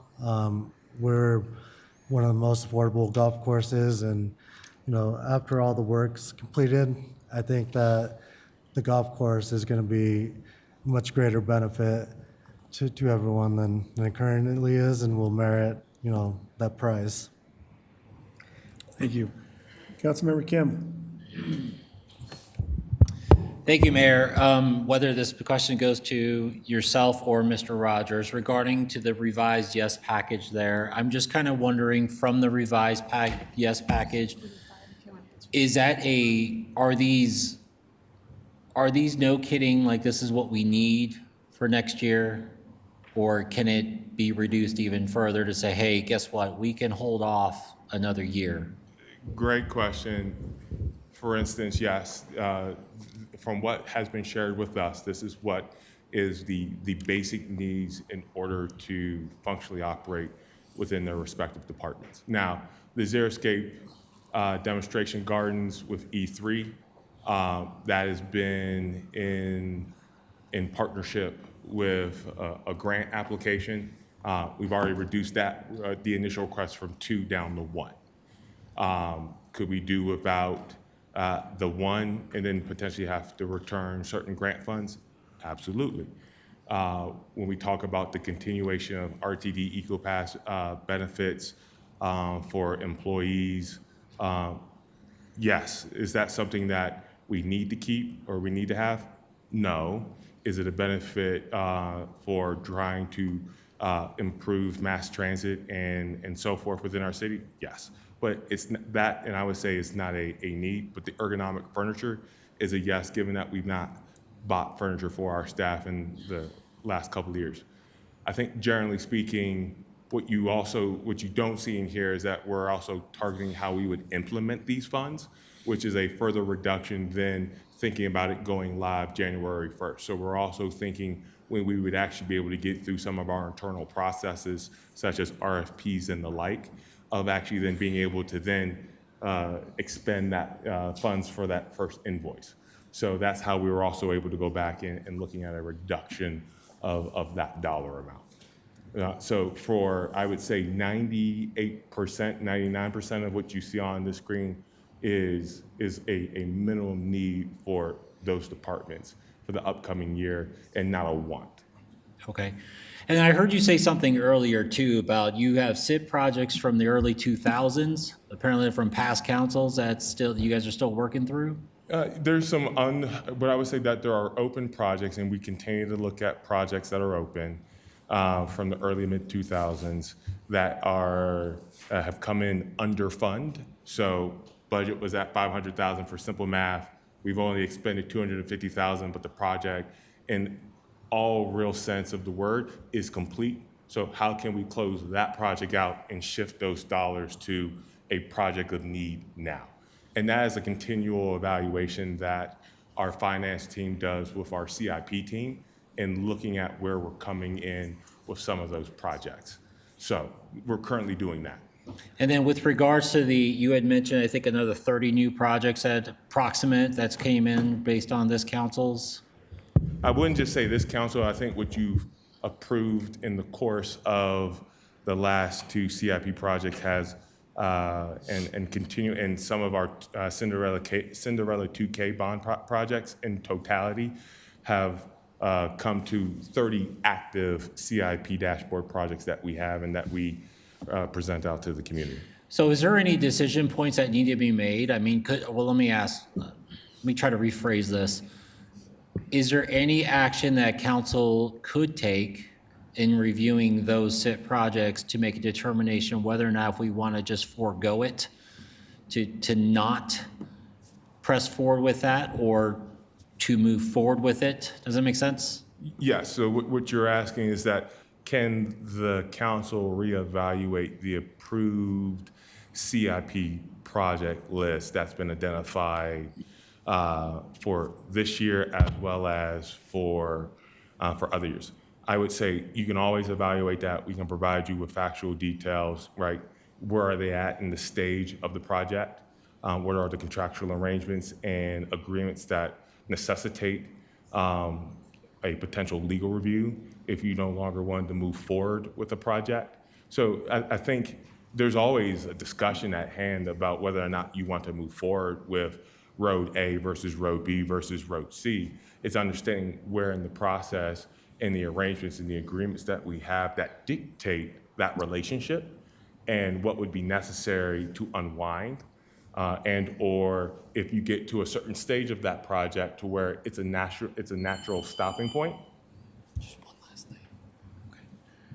Okay, thank you. And I guess I will tell you, I am definitely not in favor of the furlough or the impacts, because honestly, I look at it from a personal human being perspective. I mean, it's people's livelihoods, people's costs. Honestly, I do this, the position I'm in where I sit right today and I get a $1,400 stipend. I'd be happy to forego that for the remainder of my time because of the fact that I do this for the people. I do this for, I got elected for the city. So my time is up though. Thank you. Thank you. Councilmember Douglas. Thank you. I've been pretty quiet all night, and that's because I'm just trying to soak all of this in. Looked at the revived yes decision packages. So does that mean that those have already been approved as asks from different departments? They've been approved at my level to proceed to bring forward to you all. You all can obviously choose to say yes or no to anything that is listed on that page. Okay, because I'm looking at like gymnastics and dance assistant at a little over $33,000 a year. Does that mean that we have a gymnastic and dance director that needs an assistant? Yes, because of need in the growth of that program, our gymnastics program. We have not been able to offer more courses, or I thought that was Mr. Redden coming to answer the question with me, but we have, based on the success of our gymnastics program, we've not been able to accommodate because we do not have enough instructors. This would allow for that growth of the program, as well as then obviously being able to take on more participants. But Mr. Redden may correct me if I'm wrong about the gymnastics and dance assistants, since I don't have the form in front of me. Thank you. Mr. Rogers is correct. We have a recreation coordinator that oversees gymnastics, and we currently have one gymnastics assistant.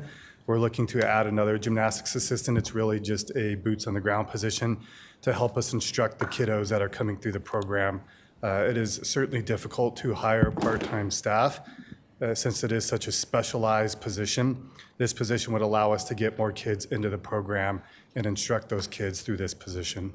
Okay, so you're saying that there's an overall coordinator over all kinds of different programs, not specifically somebody who is a director for the gymnastics and dance department? Correct. We do not have a director of the gymnastics and dance department. It is a gymnastics coordinator, a gymnastics and dance coordinator that oversees those We have programs. an amazingly large space at the rec center, the Bison Ridge, that's dedicated to gymnastics. I've noticed in comparison to like the size of the pool's very small, but the gymnastics area is very large. That's always caught my attention. To me, there are things that on this yes decision package could be looked at because it totals almost $3 million. Some of these are kind of asks that don't seem to be necessitated, but I guess if they are explained in certain ways, they could be defined as necessary. I thought it interesting in the comment that Councilmember Teeter made about that we should have just enlarged the kitchen at the clubhouse. And it's too late to scrap it now. And so going forward, we really should be, when we think about projects, we really should be thinking about them in terms of what our budget allows. I don't know if this should be included, but what about the original 25,000 or 25 million that was allocated for the possibility of a substation, and then there was an additional ask for another, was it 16.5? I can't remember the figure exactly, but I think we really need to start thinking about how these asks come into play. I also wanted to comment on Councilmember Chacon's comments, which I thought were very valid. Councilmember Ford. Thank you. Over the years, I've seen a lot of ways to encourage the council to change and spend money. And it goes from times where we're able to do things in-house to where it gets cheaper to contract, and then it gets too expensive to contract, we have to bring it back into house. Happens all the time. It's a cycle. I know we're contracting out a lot with roadside mowing, things of that nature. I want to make sure we're looking at those contracts and deciding on what we can do in-house cheaper and save some money. I agree with a lot of what my colleagues have said. The downside is when we talk about things, and we have residents that are watching, and I think it's important because I would be frustrated if I was somebody who purchased a house up around Bison, the golf course, Buffalo Run Golf Course. That golf course was initially built to attract development to our community. People bought homes to live near that golf course because of that amenity. And to sit up here and talk about, well, maybe we scrap it, sell it, whatever. I really think that over time, I was here when it was an enterprise fund. I was here when the restaurant was operated by a concessionaire. I was here when, the only time they over exceeded their budget was on a year where we had to acquire golf carts.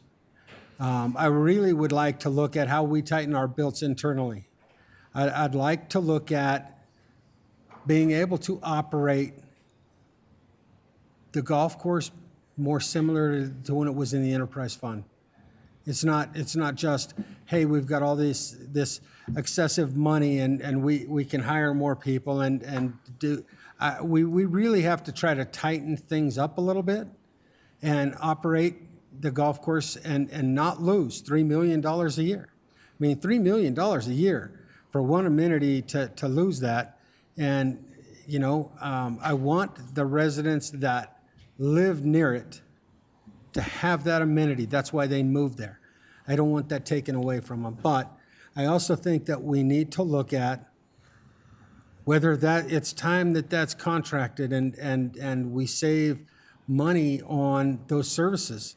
When you roll that stuff into government and you start having cooks or dishwashers or waitresses that are getting government benefits and we can't compete in the private market. We've tried to compete in the private market. What I'm trying to say is we need to have all those options looked at, and we need to see how we can do the best job to provide the best services for our residents. Because it comes down to serving our residents. All of this talk tonight about the budget, and one of the things that we have to keep in mind is we're about 50 police officers short. Public safety is number one priority for us to maintain our services to our residents. And where's that money come from to hire those officers? Because it goes in a cycle. Today we need this, and you're good. And tomorrow we need this, and you've already spent the money. And it's just this shell game that moves around, and it's really hard. It's hard as an elected official because do I want the golf course improved and the clubhouse improved? Sure I do. But I don't want to do it on the backs of public safety. I don't want to do it. I don't want to get rid of the banners on Highway 2 to have nothing, because the residents deserve to have some pieces that enhance the quality and look of our community. Other people come here and, you know, you get tired. I grew up here. You get tired of hearing, oh, it's Commerce City. It's Commerce City. You know what? It is Commerce City, and we should have nice things when you drive through our community. You know, you go through Brighton and there's hanging pots in downtown and flowers are watered. They figure out how to do it. We have to figure out how to do it too. We sit here and we talk about, hey, you know, we should get rid of companies like Suncor. This city would go bankrupt without the tax revenues off of those businesses.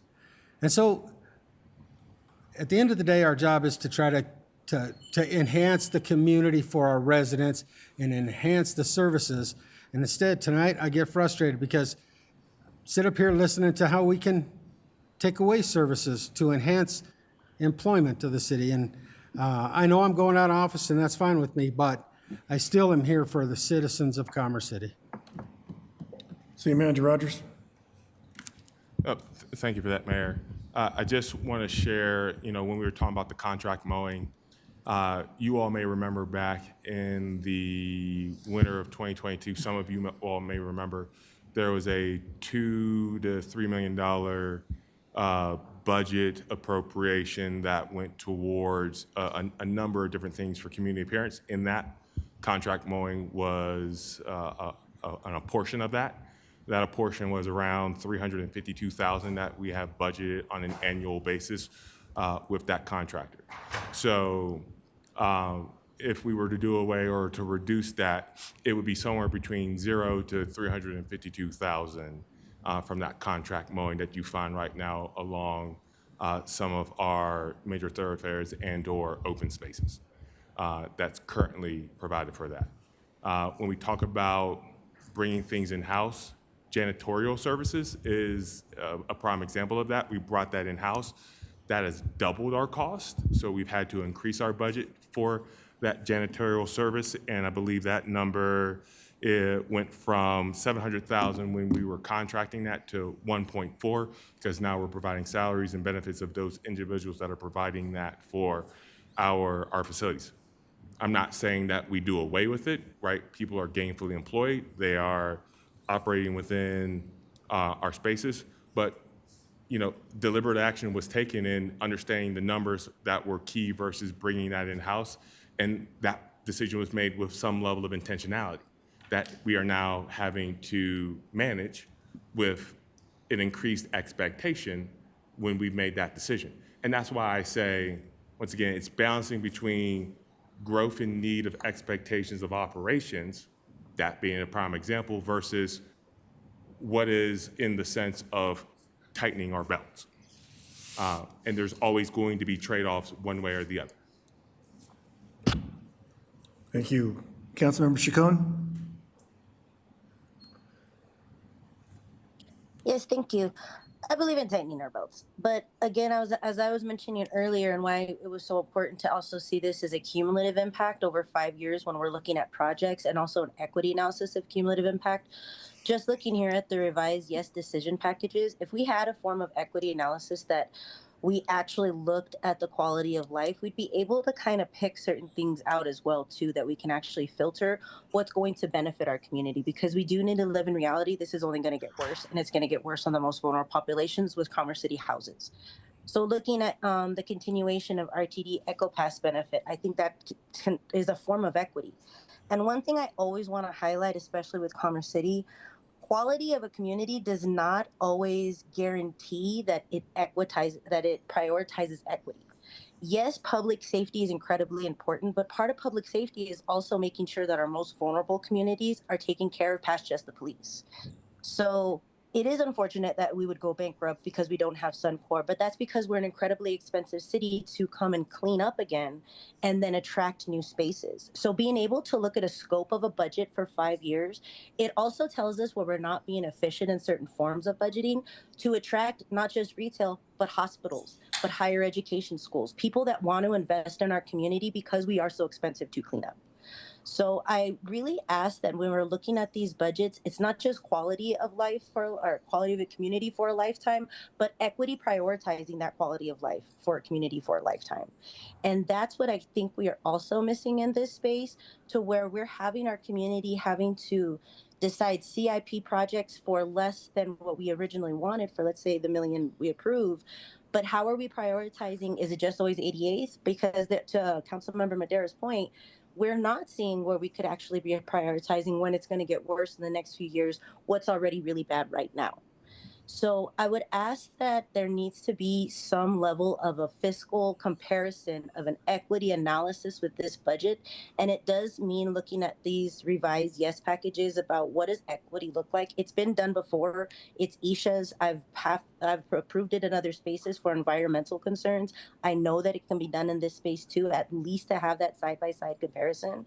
And most of all, that long time frame comparison, to where we're still shooting, we're also still asking for pennies when we're attracting certain retails, which is the same gas stations, the same spaces. And we're always going to be that community that people want to trash if they never look at us as anything more than just that. So I know that sounds really harsh, but I also think that it's being incredibly invalidated and to some degree gaslighted to not really look at our community with that equity priority just as much as we look at public safety. Okay, thank you. Yeah, two more. City Manager Rogers, did you want to bring up, so I got two more, and then we can get to the slides. Go for it, Mayor. Mayor Pro Tem Noble? Thank you very much.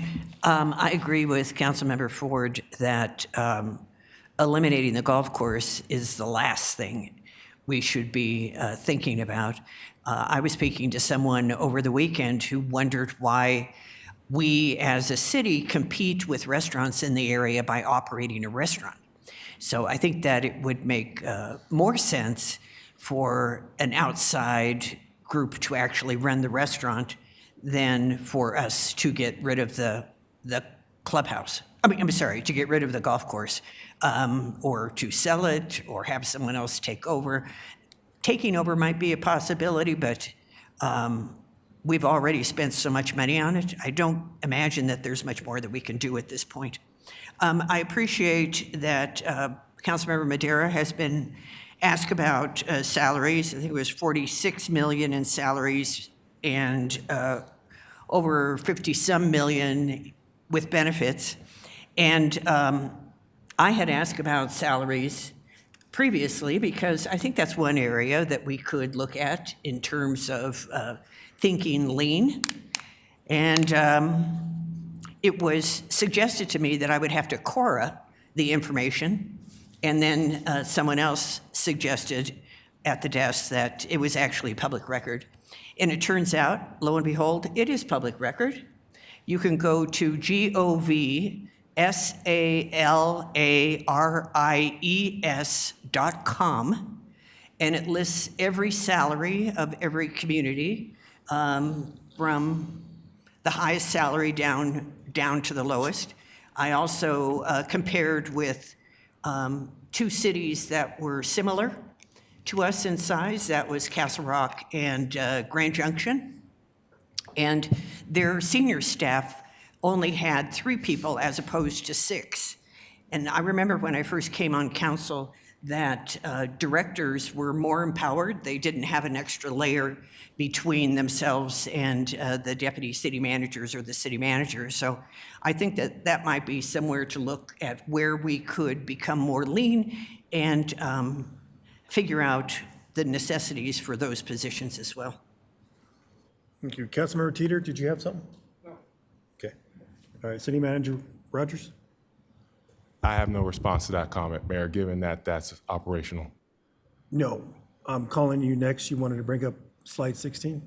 Oh, I thought you were asking me to respond to that. My apologies. No, usually when you chime in over there, I'll call on you. Perfect. So what we have, Mayor, for direction and guidance to my finance team, there's been a lot of discussion around what has been staff's recommended approach for the 2026 budget.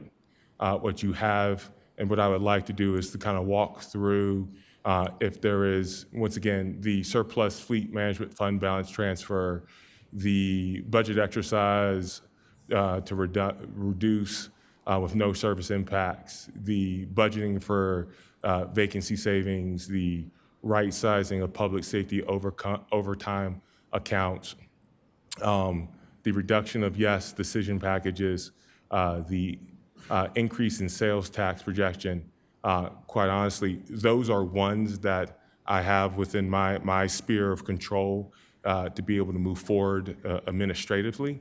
I think the ones in where I would like to get some form of a motion for us to be able to bring back on October 20th is the reduction of the additional $2 million for 1A projects to $1 million, the removal of the banner signs that we have as well.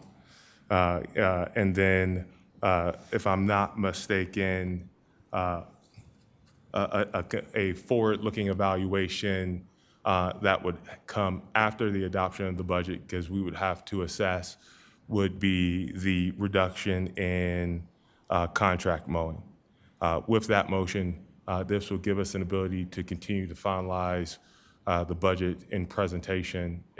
Oh, I'm sorry, not to forget as well, Councilmember Madeire's request for information on furlough analysis as it pertains to also what that would take to get to an additional $1 million in savings. Based on that analysis, that would be presented as well. But in order for us to take necessary steps, what would be council's motions on that reduction of the additional $2 million for 1A projects to $1 million, removal of the banners, which would be an additional $230,000 in cost, and a continued evaluation of the contract mowing, which we have at an annual basis of $352,000, as well as additional analytical research to be provided to the council. Okay. All right. Mayor Pro Tem Noble? Reducing the 1A to 1 million, what impact does that have on deferred maintenance of roads? Well, initially, when we had the conversation, we had not identified the project list. Obviously, it would have allowed us to take on additional roadways. I don't know to what spec or to what number of additional roads that we would have been able to take on, since we haven't gone through that particular process. But obviously, you're not going to see, if we were originally, when we originally came into you with the price for pavement management, and we're going to be able to do 50 roads, that additional 2 million would have maybe added another 100 roads. So by reducing it, right, we're not going to have as broad as capacity as what the motion had been approved for originally. Okay, I'm not going to be able to accept that. I was out in the past month looking at roads in Ward 4, and they're in miserable shape in some of the older neighborhoods, from cracks to crumbling asphalt, lots of pebbles. We, in fact, need to step that up as opposed to cutting back. And whether you're in charge of operations or not, I'm still allowed to have a judgment as a city council member, and that's $1 million. ACMs are $1 million. Thank you. Mayor, just Yes. that's actually not my decision to be made. That is council. So I just want to be very clear about that.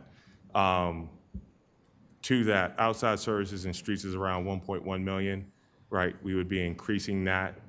We also have to bring ADAs into compliance, so we have to do that regardless.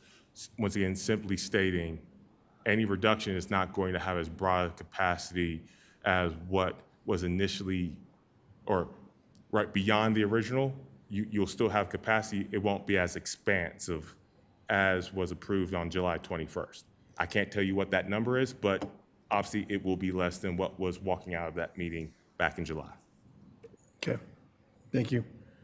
Councilmember Dukes. Thank you. So, City Manager Rogers, thanks for the explanation. And from my understanding is when we, and I was on board with increasing the 1A projects to 2 million, based on the idea that we can do more, rapidly expand above and beyond what you already provided. But my understanding still is that we'll still be able to cover with a $1 million increase above and beyond what we talked about in the past, still have some good coverage across our city, just not as extensive or rapid probably as we want it to with the wish list in some ways, right? Yes. So with that, and then as you are looking through it, I think the process, looking through the streets and the process, I trust that you will be intentional to make sure that the streets that need to be covered are going to be covered in a rapid fashion with the additional $1 million that we're asking. So with that, I'd like to make a motion to approve moving forward with the budget to reduce the 1A projects to 1 million, reduce the decision packages to the recommended amount that's provided by the staff is $650,592, and then removing all the banners so that we save the dollars there. That is my motion, and it's intentionally, I'm not making a motion to add the furlough analysis nor the mowing. I think mowing's critical to our city, it's the beautification of it. And then just furlough, that's just something I personally would not want to put on the table at this time because it's not needed, in my opinion. So that's my motion for those specific things. Councilmember Ford. I'll second that. Okay, any discussion? Councilmember Teeter. Okay, Mayor Pro Tem Noble. I'd like to make a friendly amendment to leave the $2 million in the 1A projects for roads, because we are so far behind on getting roads done. Until you've made the drive that I've made with our Public Works leadership, you may not have the same impression that I do, but we're really, really far behind. And that's only Ward 4. I can't imagine what it must be like in the South or Ward 3. Councilmember Dukes. No, I don't accept that friendly amendment. And of course, I have made the drive across all wards. The thing that the reason why I won't accept it is because we are adding $1 million to what's already a robust additional request for roads. The other thing is that when we have these discussions about budgets, we have to make decisions. Tonight, we have nickel and dime small $30,000 assistant positions. We have nickel and dime, like these small amounts. So it doesn't wrestle with the big challenge that we have to look at a budget and make big budget decisions. And so that's why I'm not accepting a request, because it doesn't warrant us to keep looking at even staffing at the city manager's level. And we're thinking about 3 staff versus really thinking through how we're going to really wrestle with this budget. And this is an effort to start wrestling with it. This is also an effort to say that when we originally approved this $2 million, it was under the assumption that we didn't need to reduce dollars. But I think this is a great compromise at $1 million to cover what is above and beyond what we already talked about with the roads improvement. So that's why I don't accept that friendly amendment. Mayor Pro Tem Noble? Yeah, then I would like to make, I guess, an unfriendly amendment, which would be to leave the additional $2 million for 1A projects in place and cut in other areas. You get a second? I'll second that. Mayor, just to be clear, so it's a proposed friendly amendment to the primary motion that's on the floor. If there are no, if everyone is amenable to that proposed friendly amendment, then it will become part of the primary motion. So there does not need to be a second on the friendly amendment. If there are any objections to the friendly amendment, then the friendly amendment dies. Okay. He objected. Okay, I didn't hear that. Got it. So Mayor Pro Tem made a new motion. Amend. Correct. Yes. I heard the second friendly amendment from Mayor Pro Tem. I did not hear someone object to that one. Did someone object to the second one? If you feel it differed, then is there an objection to my amendment? I believe the second friendly amendment that was proposed by the Mayor Pro Tem was to retain the $2 million for 1A and to find other options to reduce funding. Okay, that's good. Yeah, I object to that because I think when we think about other options, we're going to start looking at furloughs. And that's not something I would approve of in terms of reducing the budget to a need to cover $1 million. So that's going to be more drastic than I think at this time.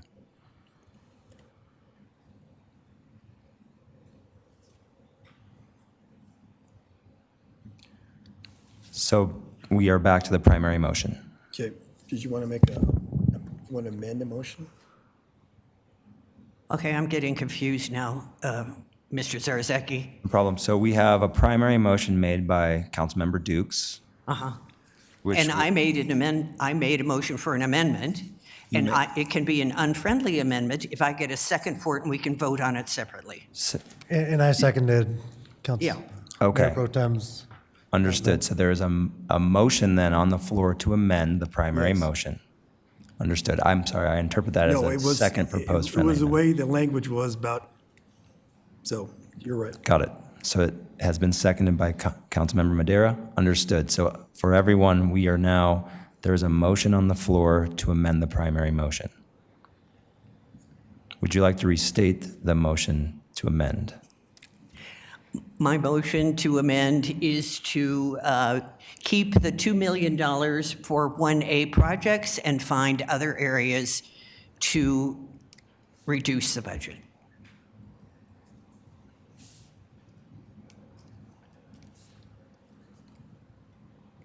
Then I oppose that motion. Excuse me. Understood, but it was seconded, which Yes. means Okay, we yeah. can. It was second. Let's make sure. Yes. Councilmember Dukes, hold on. It was seconded. It was seconded. Now for discussion. Yes. Councilmember Dukes. No, I just clarify, the reason I oppose that motion is because as we start looking at $1 million place to find other funding to cover that, it's going to lead to furloughs.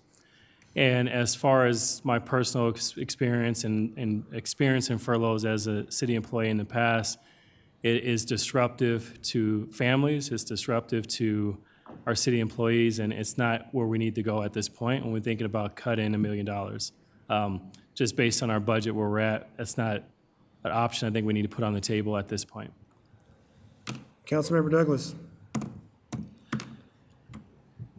There were no mentions of furloughing as a way to find ways to cut in other areas. So I would not go directly to furloughing as an answer to finding other ways to cut. Just point of information. Councilmember. Point of information. City Manager Rogers, was there furloughs on this presentation as a way to cut budgets? Yes, sir. It was not mentioned. Councilmember Kim. Point of information. City Manager Rogers, can you tell us the slide to furloughs that's popped up on here? It was not recommended by staff, but it was mentioned as a way to reduce It the certainly budget. was mentioned. Point of information, I'm asking the City Manager Rogers to highlight. Information, Not part of the if motion. you would, Point of information, City Manager Rogers, was furloughs, thank you. City Attorney Zarzaki, could you please state amended motion, please? I believe there's a point of information on the floor, Mayor, from Councilmember Dukes. I believe that question was which slide provides information on whether or not furlough days were contemplated in the presentation. So I would allow the city manager to respond. That would be slide 17, which is up on your screen, which is the last bullet point. And there was a discussion around furlough days, considerations, analysis, and having analysis for a continued discussion.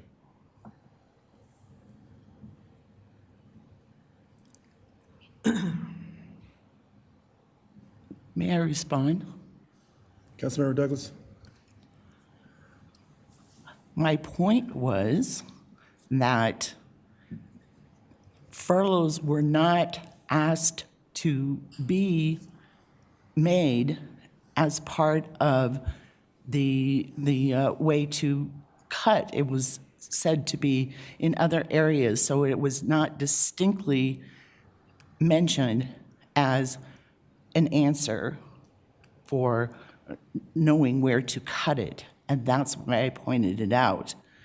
Just like you previously pointed out, the fact that I brought up the assistant for a parks program, the only reason that I brought it up was not to say that that should be specifically cut. It was as an example of how we need to look at a budget all the time going forward so that we don't come to a place in time where the budget becomes such an issue, that we should be realizing where we're spending our money as we go along throughout the year so that the budget is not as difficult to manage at the end.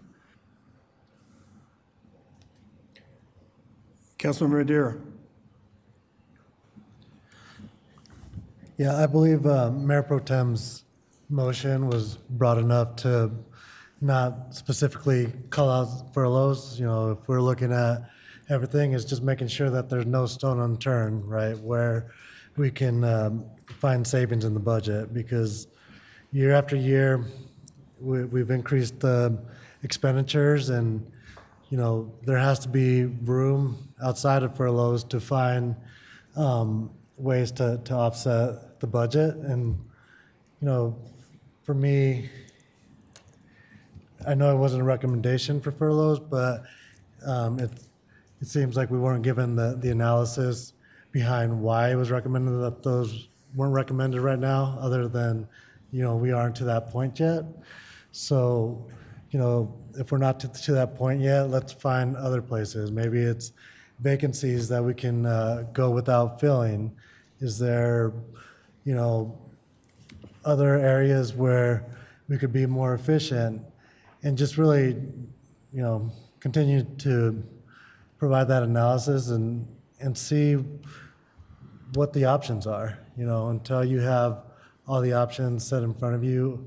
I think that the benefit of those $2 million for those CIP projects outweighs a lot of, other possible reductions that are available. Thank you. Councilmember Kim. No one is wrong here because yes, furlough was discussed, but is also identified as an exploratory idea to go back and review on. To Councilmember Madera's point, other ideas as far as exploring how do we make sure that we meet that. I'd be happy to make a motion out here, a friendly amendment motion to say, you know what, why don't all of City Council here forego their salary for the next year and a half? Are we doing this for the people or are we doing it for the stipend, right? I can say that personally because I have a daytime job as it is, but you have people, and I think to what Councilmember Dukes was saying too, is that even putting the exploratory idea of having of exploring furloughs, it does affect people's lives. There's people out there within the community, within the city staff may make around $60K a year, and that's all they have to live by. And they're trying to make it day in, day out. So I look at that as saying, to not even put that in the exploratory measure, leave that off the table. So the first and second already made by what Councilmember Dukes with, I fully support that. I think the idea as far as keeping the additional $1 million to the 1A projects, I think that right now is not a good idea. I think that we leave it at $1 million, but then that $1 million to those road maintenance or whatever the case may be is something that operationally city can, decide on as far as what the priority area should be to take care of the maintenance of those roads. That's all. All right. Anybody else have discussion on this? Councilmember Ford. Yeah, I think we could talk in circles all day long. We have to find $1 million. And I really hate to even say the word furlough because we have a lot of employees and the last thing I want to do is disrupt them and their thinking of whether they're going to have a job, whether they're going to be able to meet their needs as employees. Start looking at things and as Councilmember Kim said, we got $1,400 a month, but we also have $58,000 already expended in travel this year. I mean, there's a lot of places you can find pennies, but there is $1 million sitting in a fund for the environmental fund. You know what I'm talking about, City Manager Rogers? I believe you're speaking of a fund that is for a notice of intent. Yep. With respect to any future litigation with Suncor. Just in case, yeah. There's $1 million sitting there. I can find some money too. So, maybe I'll make a friendly amendment. But I think we all need to let our staff do a little work and see where we can come up with the money without scaring residents that live around the golf course that it's going to close, or they're scaring employees that they're going to be furloughed. I think we just get too far in the weeds. I'd like to get this thing moving along and do what's right for our community. All right. Now, any other council members have discussion on this without repeating yourself? Councilmember Teeter. Yeah, I believe it's a obligation of the council to take care of transportation, and we're not doing our job right now. I just looked at Ivy Street today up by UPS. It's unbelievable on what kind of shape it's in. It was tough getting my car down there. Just thinking about getting those trucks up that hill it needs major work. And so I support Mayor Pro Tem's amendment. Councilmember Chacon, sorry. Rick Chacon. One, I really want to highlight that sometimes just highlighting furloughs is becoming fear-mongering. We did discuss it, but at no time was it taken as a serious discussion, and I personally am against it too for city staff. But that being said, we approved 16 million without a budget for a substation that we didn't really have the clear indicators on, and we can't find $1 million to support the CIP projects that we know is also a form of public safety and equity priority. And one quick comment as well. I agree with following Bob's rule of order, but once it's already been stated once, point of interest, point of information, it does not need to be repeatedly said over and over others. In that way, it looks unprofessional, and it definitely looks some kind of way yelling at our elders. So I just wanted to just kind of put that in optics, because we can disagree without needing to raise such flares in that way. Thank you. At this time, I'm going to call the amendment to vote. No, Mayor, I'm still in the queue, and I would like to. Sorry, sir. You're not running this meeting. Mayor, as part of Bob's Rules of Okay. Order, you have to have I a recommend vote. calling amendment to the vote. Mayor, a part of Bob's Rules of Order, you have to have a vote to close the discussion. I know there's Bob's Rules of Orders. Councilmember, sorry. There is no, I don't believe there's any rule in Bob's rules that you have to have a vote to close the Yeah, discussion. this is not debate, yes, it's a discussion. Yeah, I think Bob's rules is actually quite gray on this, which is to the extent that the presiding officer has given everyone on the dais an ample opportunity to discuss, you may bring the vote to question or call the vote. Thank you. So we're going to go to amend to the vote question first. Your vote is open. Councilmember Chacon, how do you vote? This is for the amendment that includes the Correct. CIP? Yes.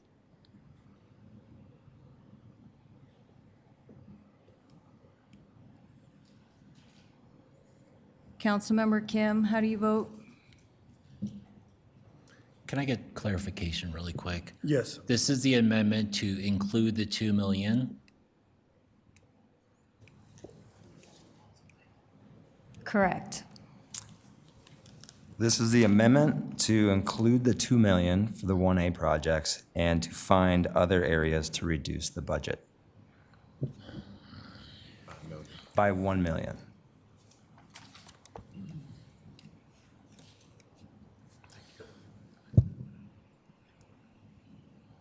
Okay, that's 8 with 1 no vote. Okay. Now we go back to the stated, for Councilmember Dukes. Councilmember Dukes? Yeah, I'd like to make a friendly amendment to my motion. So in addition to the amendment or the motion I made, I'd like to make sure that delayed hiring freeze and furlough savings, as we look at additional budget cut measures, these are not on the table. These are taken off the table, and we look at other ways to find $1 million. That's my friendly amendment. Amendment to your, To the motion to move the budget forward with the recommendation of the additional 1A projects, which is now $2 million, the yes decision package, and then the removal of the banners. So the amendment I'd like to make to my amendment is to ensure that when we look at additional dollars to cover the 2 million now, that hiring freezes as well as furlough days are not on that package for potential ways to address the $1 million gap. you want to contest that? Councilmember Teeter? I'll second that.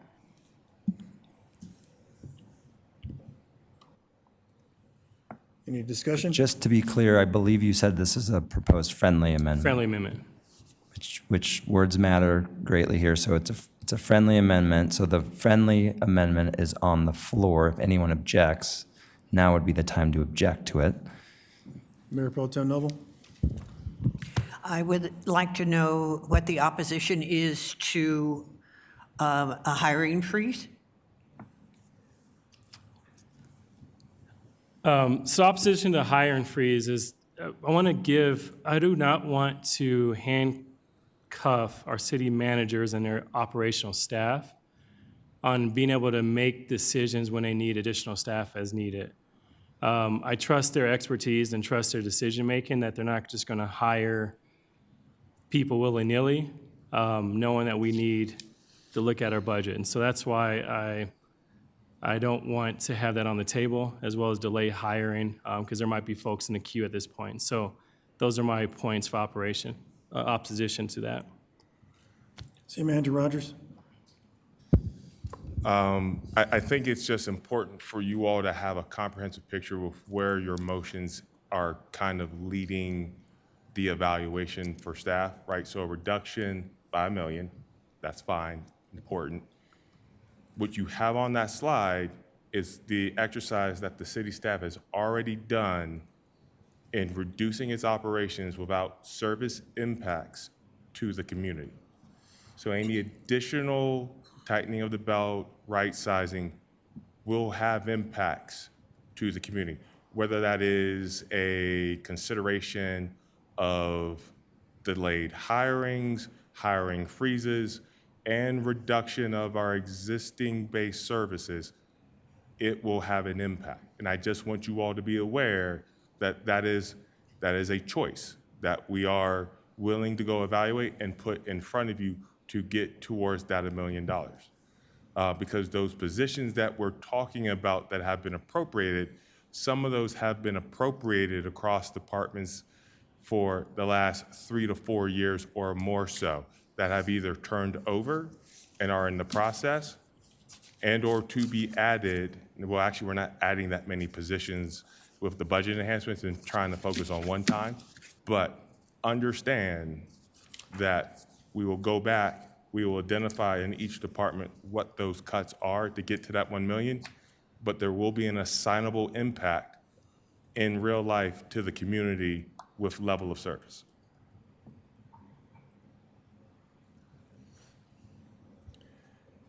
Any other discussion?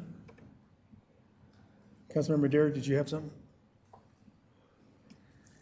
Yeah, I think my preference would be to leave it open-ended, see what staff comes up with. That way we're not, hamstringing them with, closing them off on what they can and can't do. And just have them do that analysis and then come back to us, and then we can weigh out, okay, are these cuts less of a benefit than the CIP improvements, or, vice versa? So I'd like to keep it open-ended, have them bring forward their thoughts, and then we can make a decision when we have all the information. So I'm opposed to the friendly amendment. Pardon me, you aren't opposed? Say it again. Pardon me? I object to the friendly amendment. Okay.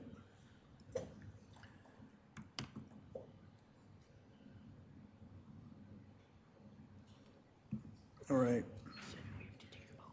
So we're going to take a vote on the friendly amendment? He needs to. There is no need to vote because the friendly amendment on the floor was objected.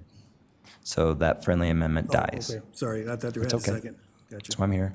Okay. Yeah. Thank you. So, question? All right. Okay, I'm gonna clear everybody out of the queue because let's start over here. Okay. All right.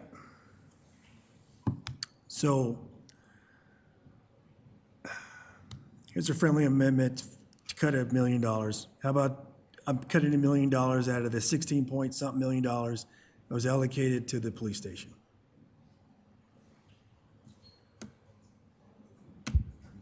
Councilmember Ford.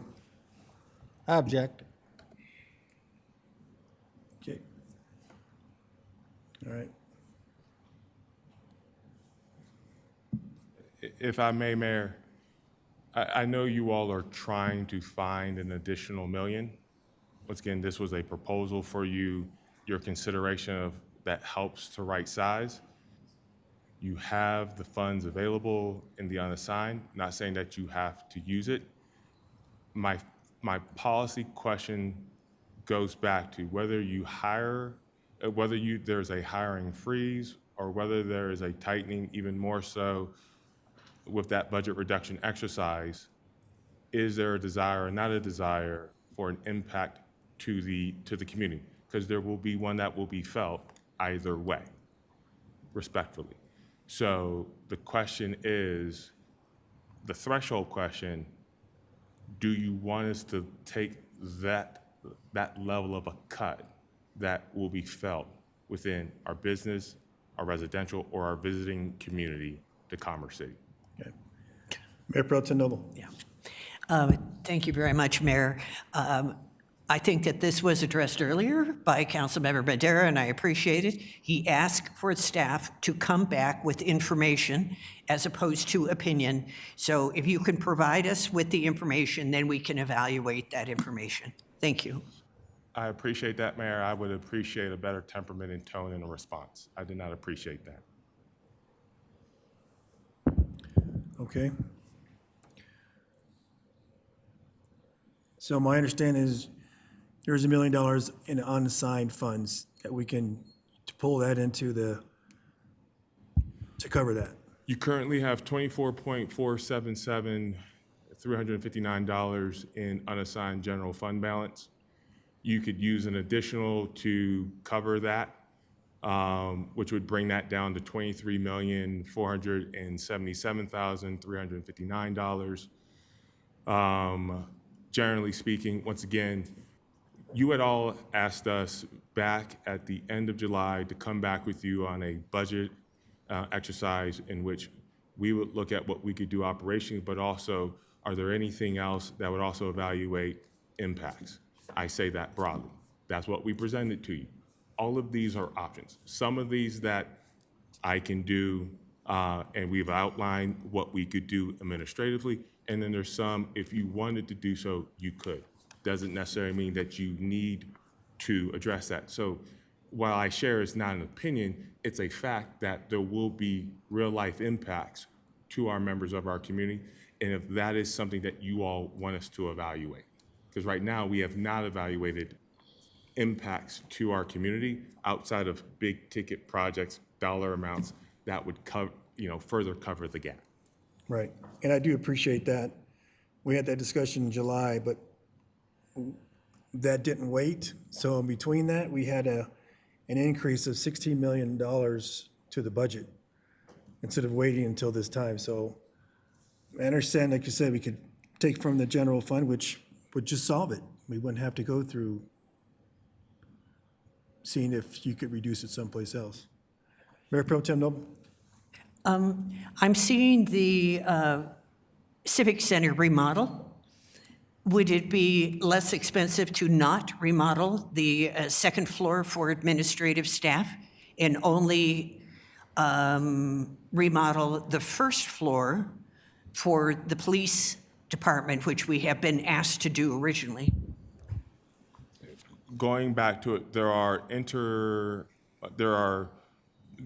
parts of the remodel that rely on currently or certain areas that are occupied by economic development, community relations, or what we call the economic and community vitality department, that they would have to relocate out of that space. In order to relocate out of that space, they would have to go somewhere.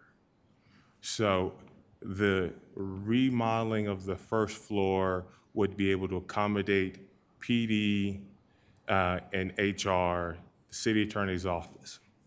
That would have to then be able to move that staff to the second floor. However, the space on the second floor, or what is really the third floor, needs to be remodeled to be able to accommodate economic development and community relations, because we don't currently have the offices and or the space to meet their needs. So there is a domino effect that comes into play. Thank you very much. I think this gives rise in my mind, too, about the various things that we've been asked to make leases on.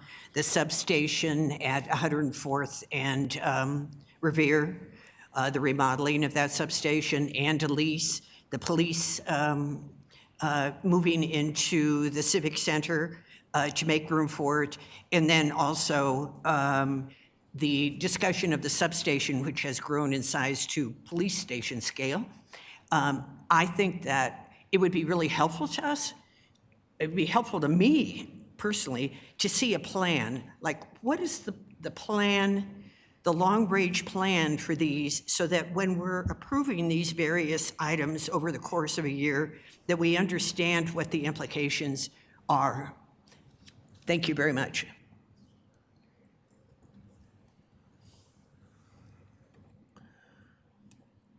City Manager Rogers, did you have any? No. City Attorney Zarzaki? So are we on to the first motion? Yes, Mayor, the primary motion is on the floor. Would you like me to read it? Yes, please. The primary motion is a motion to move the budget as presented forward, keeping the $2 million for additional 1A CIP projects, reducing the yes decision package items, removing banners, and finding other areas to reduce the budget by $1 million. Okay. All right, call for the vote. Your vote is open. Councilmember Chacon, how do you vote? Yes. Thank you.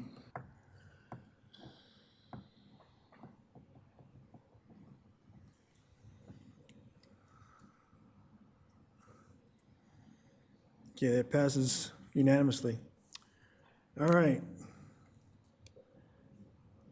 Thank you. And so next, we need a motion and a second to direct the city manager to present the 2026 budget as revised for adoption of the October 20th and November 3rd, 2025 public hearing. Councilmember Teeter. So move. Councilmember Ford. Second. Is there any discussion? We'll ask the clerk to take a roll call vote. Your vote is open. Councilmember Chacon, how do you vote? Yes.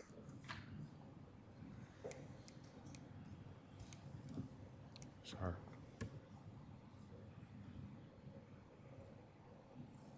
What? That passes unanimously. Okay, thank you. Report, City Manager Rogers. Weekly report, please. Thank you, Mayor. Just want to make you all aware the city most recently executed the newly collective bargaining agreement between the city and the Fraternal Order of Police. I want to thank the Fraternal Order of Police for a collaborative and positive result that will continue to benefit the community in its pursuit of enhancing public safety. This CBA that is most recently executed will run from January 2026 to December 2028. There had been a comment made around the Mile High Flea Market Friday and Saturday activities of unlicensed vendors along Rosemary, 88th, and in front of the flea market. We have been patrolling that for the last 3 weekends, and we have, I would say, on average, been removing around 6 vendors per weekend from prohibited spaces in their continued operation. So we will continue to stick with that. Economic Development would like to welcome the council as a body to submit 1 or 2 questions as part of what will be our national community survey. We plan on releasing that here within the next handful of months. So at my next report out on the 15th, I will work with my team on trying to get you some information about some of the thoughts of the customizable questions that we can have, that if you all would like particular feedback from the community. You all may remember we did this back in 2022, presented it at the City Council retreat in March of 23. Excuse me, March of 24, my apologies. So that's upcoming. We've also talked in the past about Metro Tours. Email was sent out by one of my assistant city managers to you all. I have received feedback that suggests not alignment in the locations.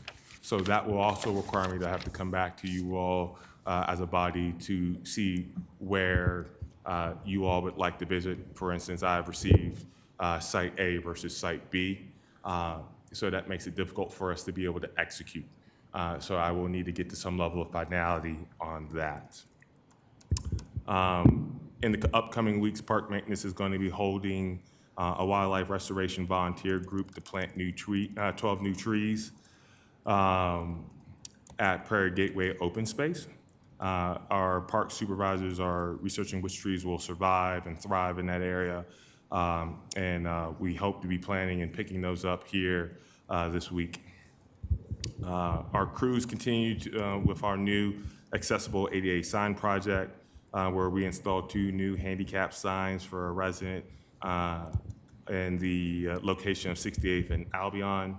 Our right-of-way maintenance crews continue to do an astounding job of picking up 106 trash bags from the city's right-of-way. And then a couple of things just on the Horizon Bison Grill. The fall hours for the Bison Grill restaurant are scheduled to begin September 15th, with the kitchen remaining open until 9 p.m. on Friday and Saturdays only, and closing at 8 p.m. Sunday through Thursday. The breakfast hours remain unchanged, starting at 6:30 a.m. And last but not least, our second annual Citizens Police Academy kicks off Wednesday night at 6 p.m. It will run for 10 consecutive Wednesdays from 6 to 8. Again, this year we have had an abundance of applications, first come, first served, but we're excited for the curriculum as well as for those who will be joining. And one other thing, I will be out of the office this Friday. Thank you. Any council members have questions for city manager?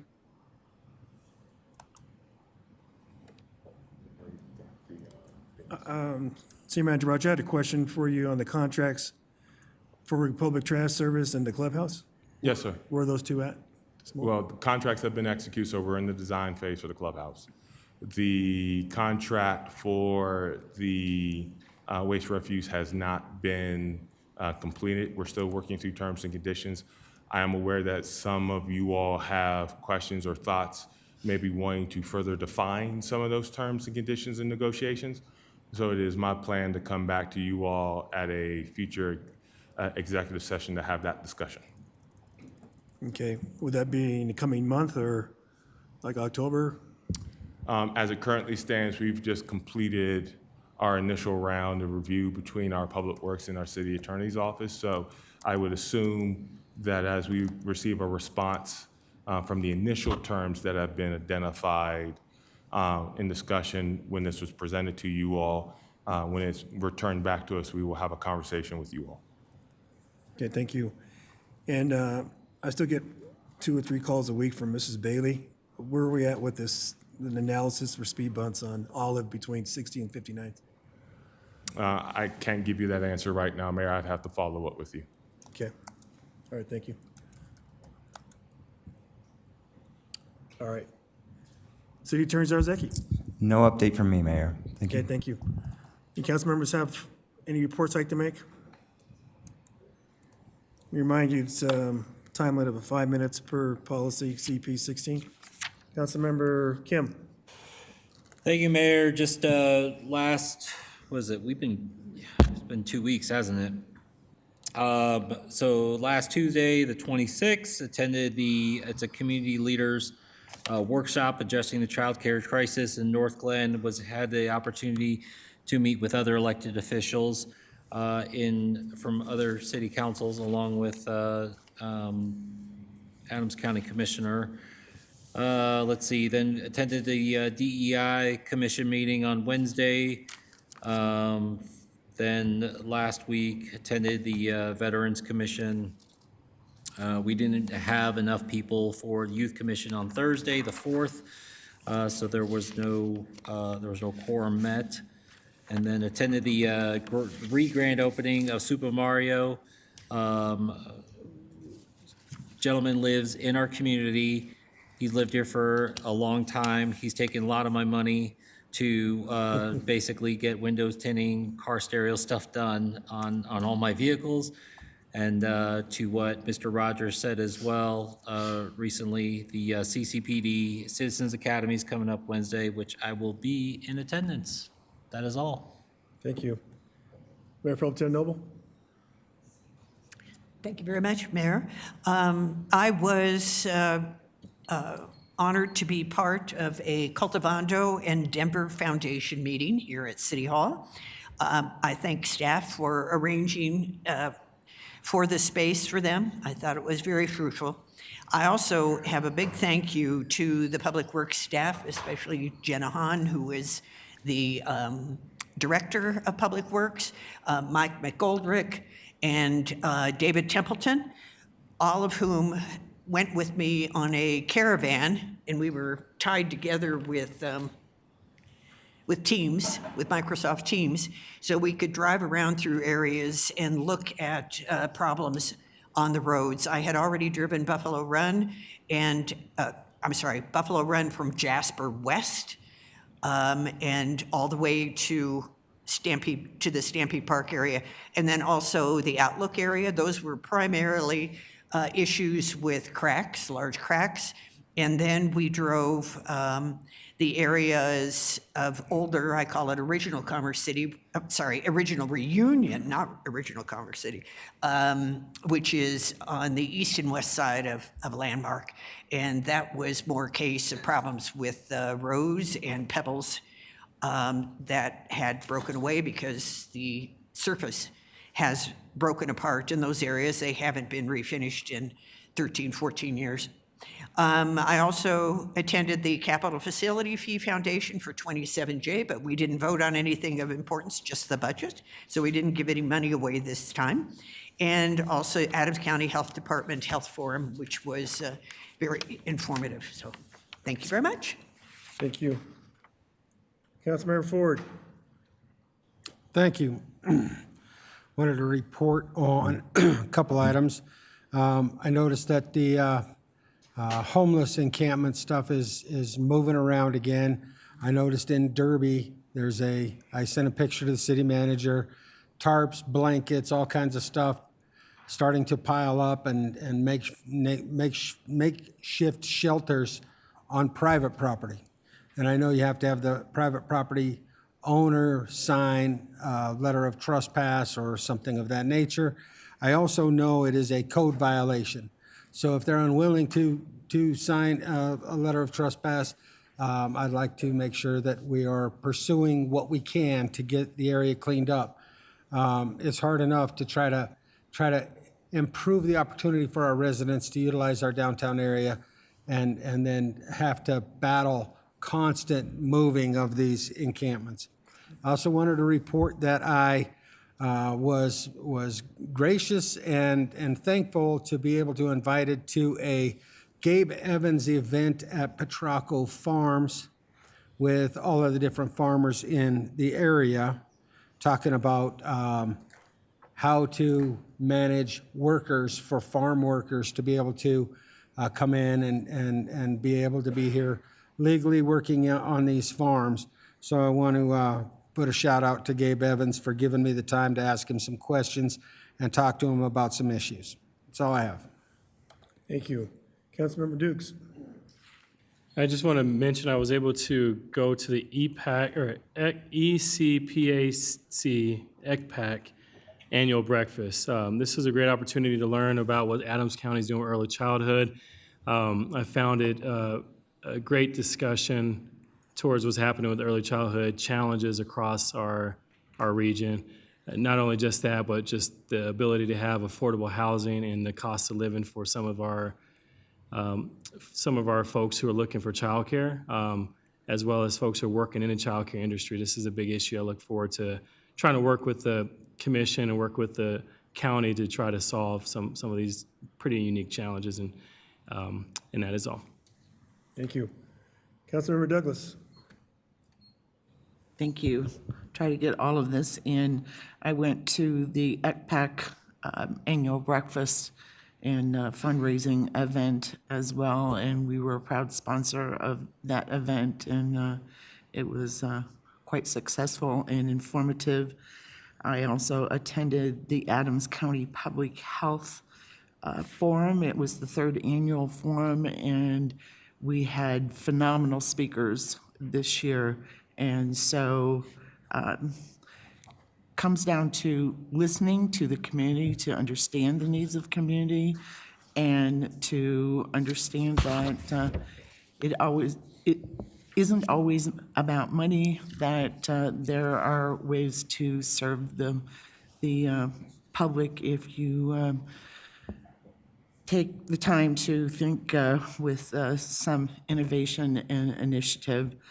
I also went to the South Adam County Water District open house and tour, and that was well attended and very informative, and I thought that was very successful as well. Then I had the opportunity to meet with one of the nurses from the health department and Adams County Health Department. I'm so glad that we have our own health department now. She was so gracious in giving me all kinds of information that I can bring back to the members of our community, and especially in the area of behavioral health. So I was quite thankful that I had the opportunity to meet with her and understand all the services that they are offering. I also attended Cultivando's Eco Fiesta. I think it's like the 5th annual one that they've done, but this year they did it virtually, but it still went off well and was well attended. And then finally, I went to the car show, grand opening, ribbon cutting for Super Mario. I got to meet Super Brenda and the rest of the family, and it was so great to see this family working so hard to put wonderful business together that's going to serve the Commerce City community quite well, and how they were working all together to make a small business very successful by making it a family business. That's it. Thank you. Councilmember Teeter, do you have any reports? Okay. All right. Councilmember Madera, do you have any reports? Okay, thank you. Okay, attended the I-270 stakeholder meeting. I asked City Manager Rogers I had a talk with Pedro about this, the expansion on I-270, and it was forwarded over the maps and the 4 bridges, and then maybe some suggestions as far as under lighting of the overpass. And then also with that discussion, 270, it looks like, was it, I'm trying to think of the bridge. I had it written down and then I turned the page. On 270 York Street. York Bridge is going to be the CIP project for I-270 project. So hopefully we can take that off our list as one of our CIP projects. Attended a NATA meeting with Councilmember Teeter, and it was asked for the members to sign up to talk at the STAC, which is the Statewide Transportation Authority Committee. I signed up to speak and to ask to advocate for not only 270 to stay on track, but also our side roads within Commerce City, that they need to make sure they advocate for dollars every year to make sure our side roads are maintained and not wait till they are in a state of repair.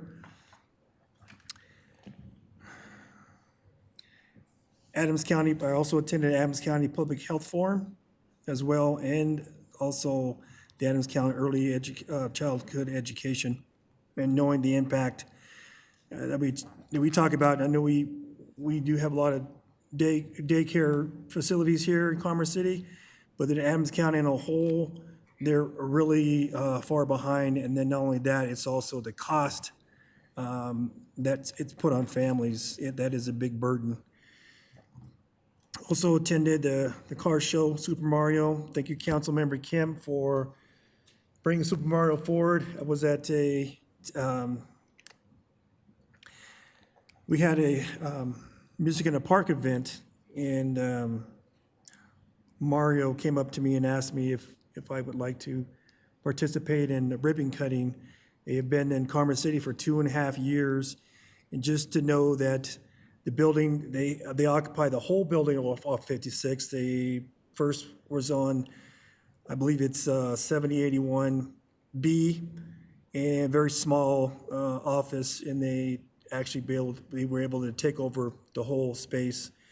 And just to see what level of work they do in that shop is magnificent, I should say, along with other family-run businesses that support Super Mario as well. And hats off to Super Mario and his family for making that happen, and to Councilmember Kim. And that same day, went to the pop-up health clinic, myself, Councilmember Teeter, and Councilmember Douglas. I went down there to check it out, and they were actually providing healthcare services for PSAs, which most hospitals are insurance providers are not providing that as a service. So it was nice to see a lot of our men from all over the city come down to Ethink Library, Monaco on 72nd, to actually partake. I decided while I was there, I would do the PSA. I hear my results back in like 2 or 3 weeks. Hopefully everything's okay. But that is my report. Thank you. Okay, we're going to move into, we got 2 executive sessions. I'll ask for a motion and a vote on each separately. I need a motion and a second to enter an executive session pursuant to CRS Section 24-6-402, pregnancy 4 and F, for the purpose of discussion personal matters, specifically to discuss the annual review format of the city manager's performance standards. Councilmember Kim. So moved. Councilmember Ford. Second. Okay, any discussion? The motion on the floor is to enter into executive session. We'll ask the clerk to take a roll call vote. Your vote is open. Councilmember Chacon, how do you vote? Yes. Thank you.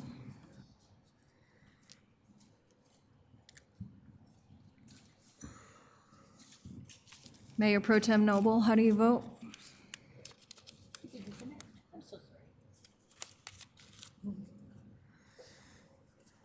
Okay, that's unanimous vote.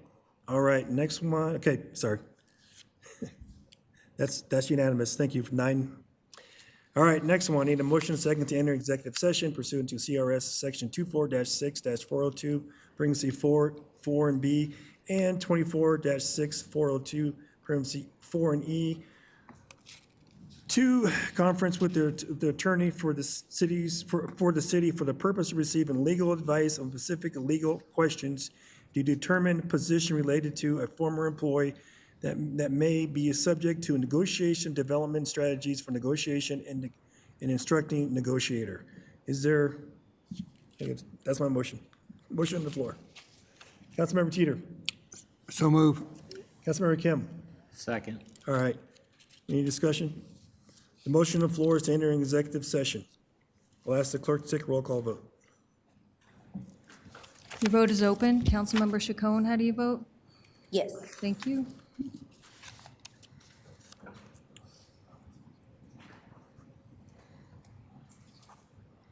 Okay, that passed unanimously. We'll now enter into executive session. The council will not return from executive session. The meeting broadcast and recording will now end, sorry. How are you? Good. Now you'll send this, right?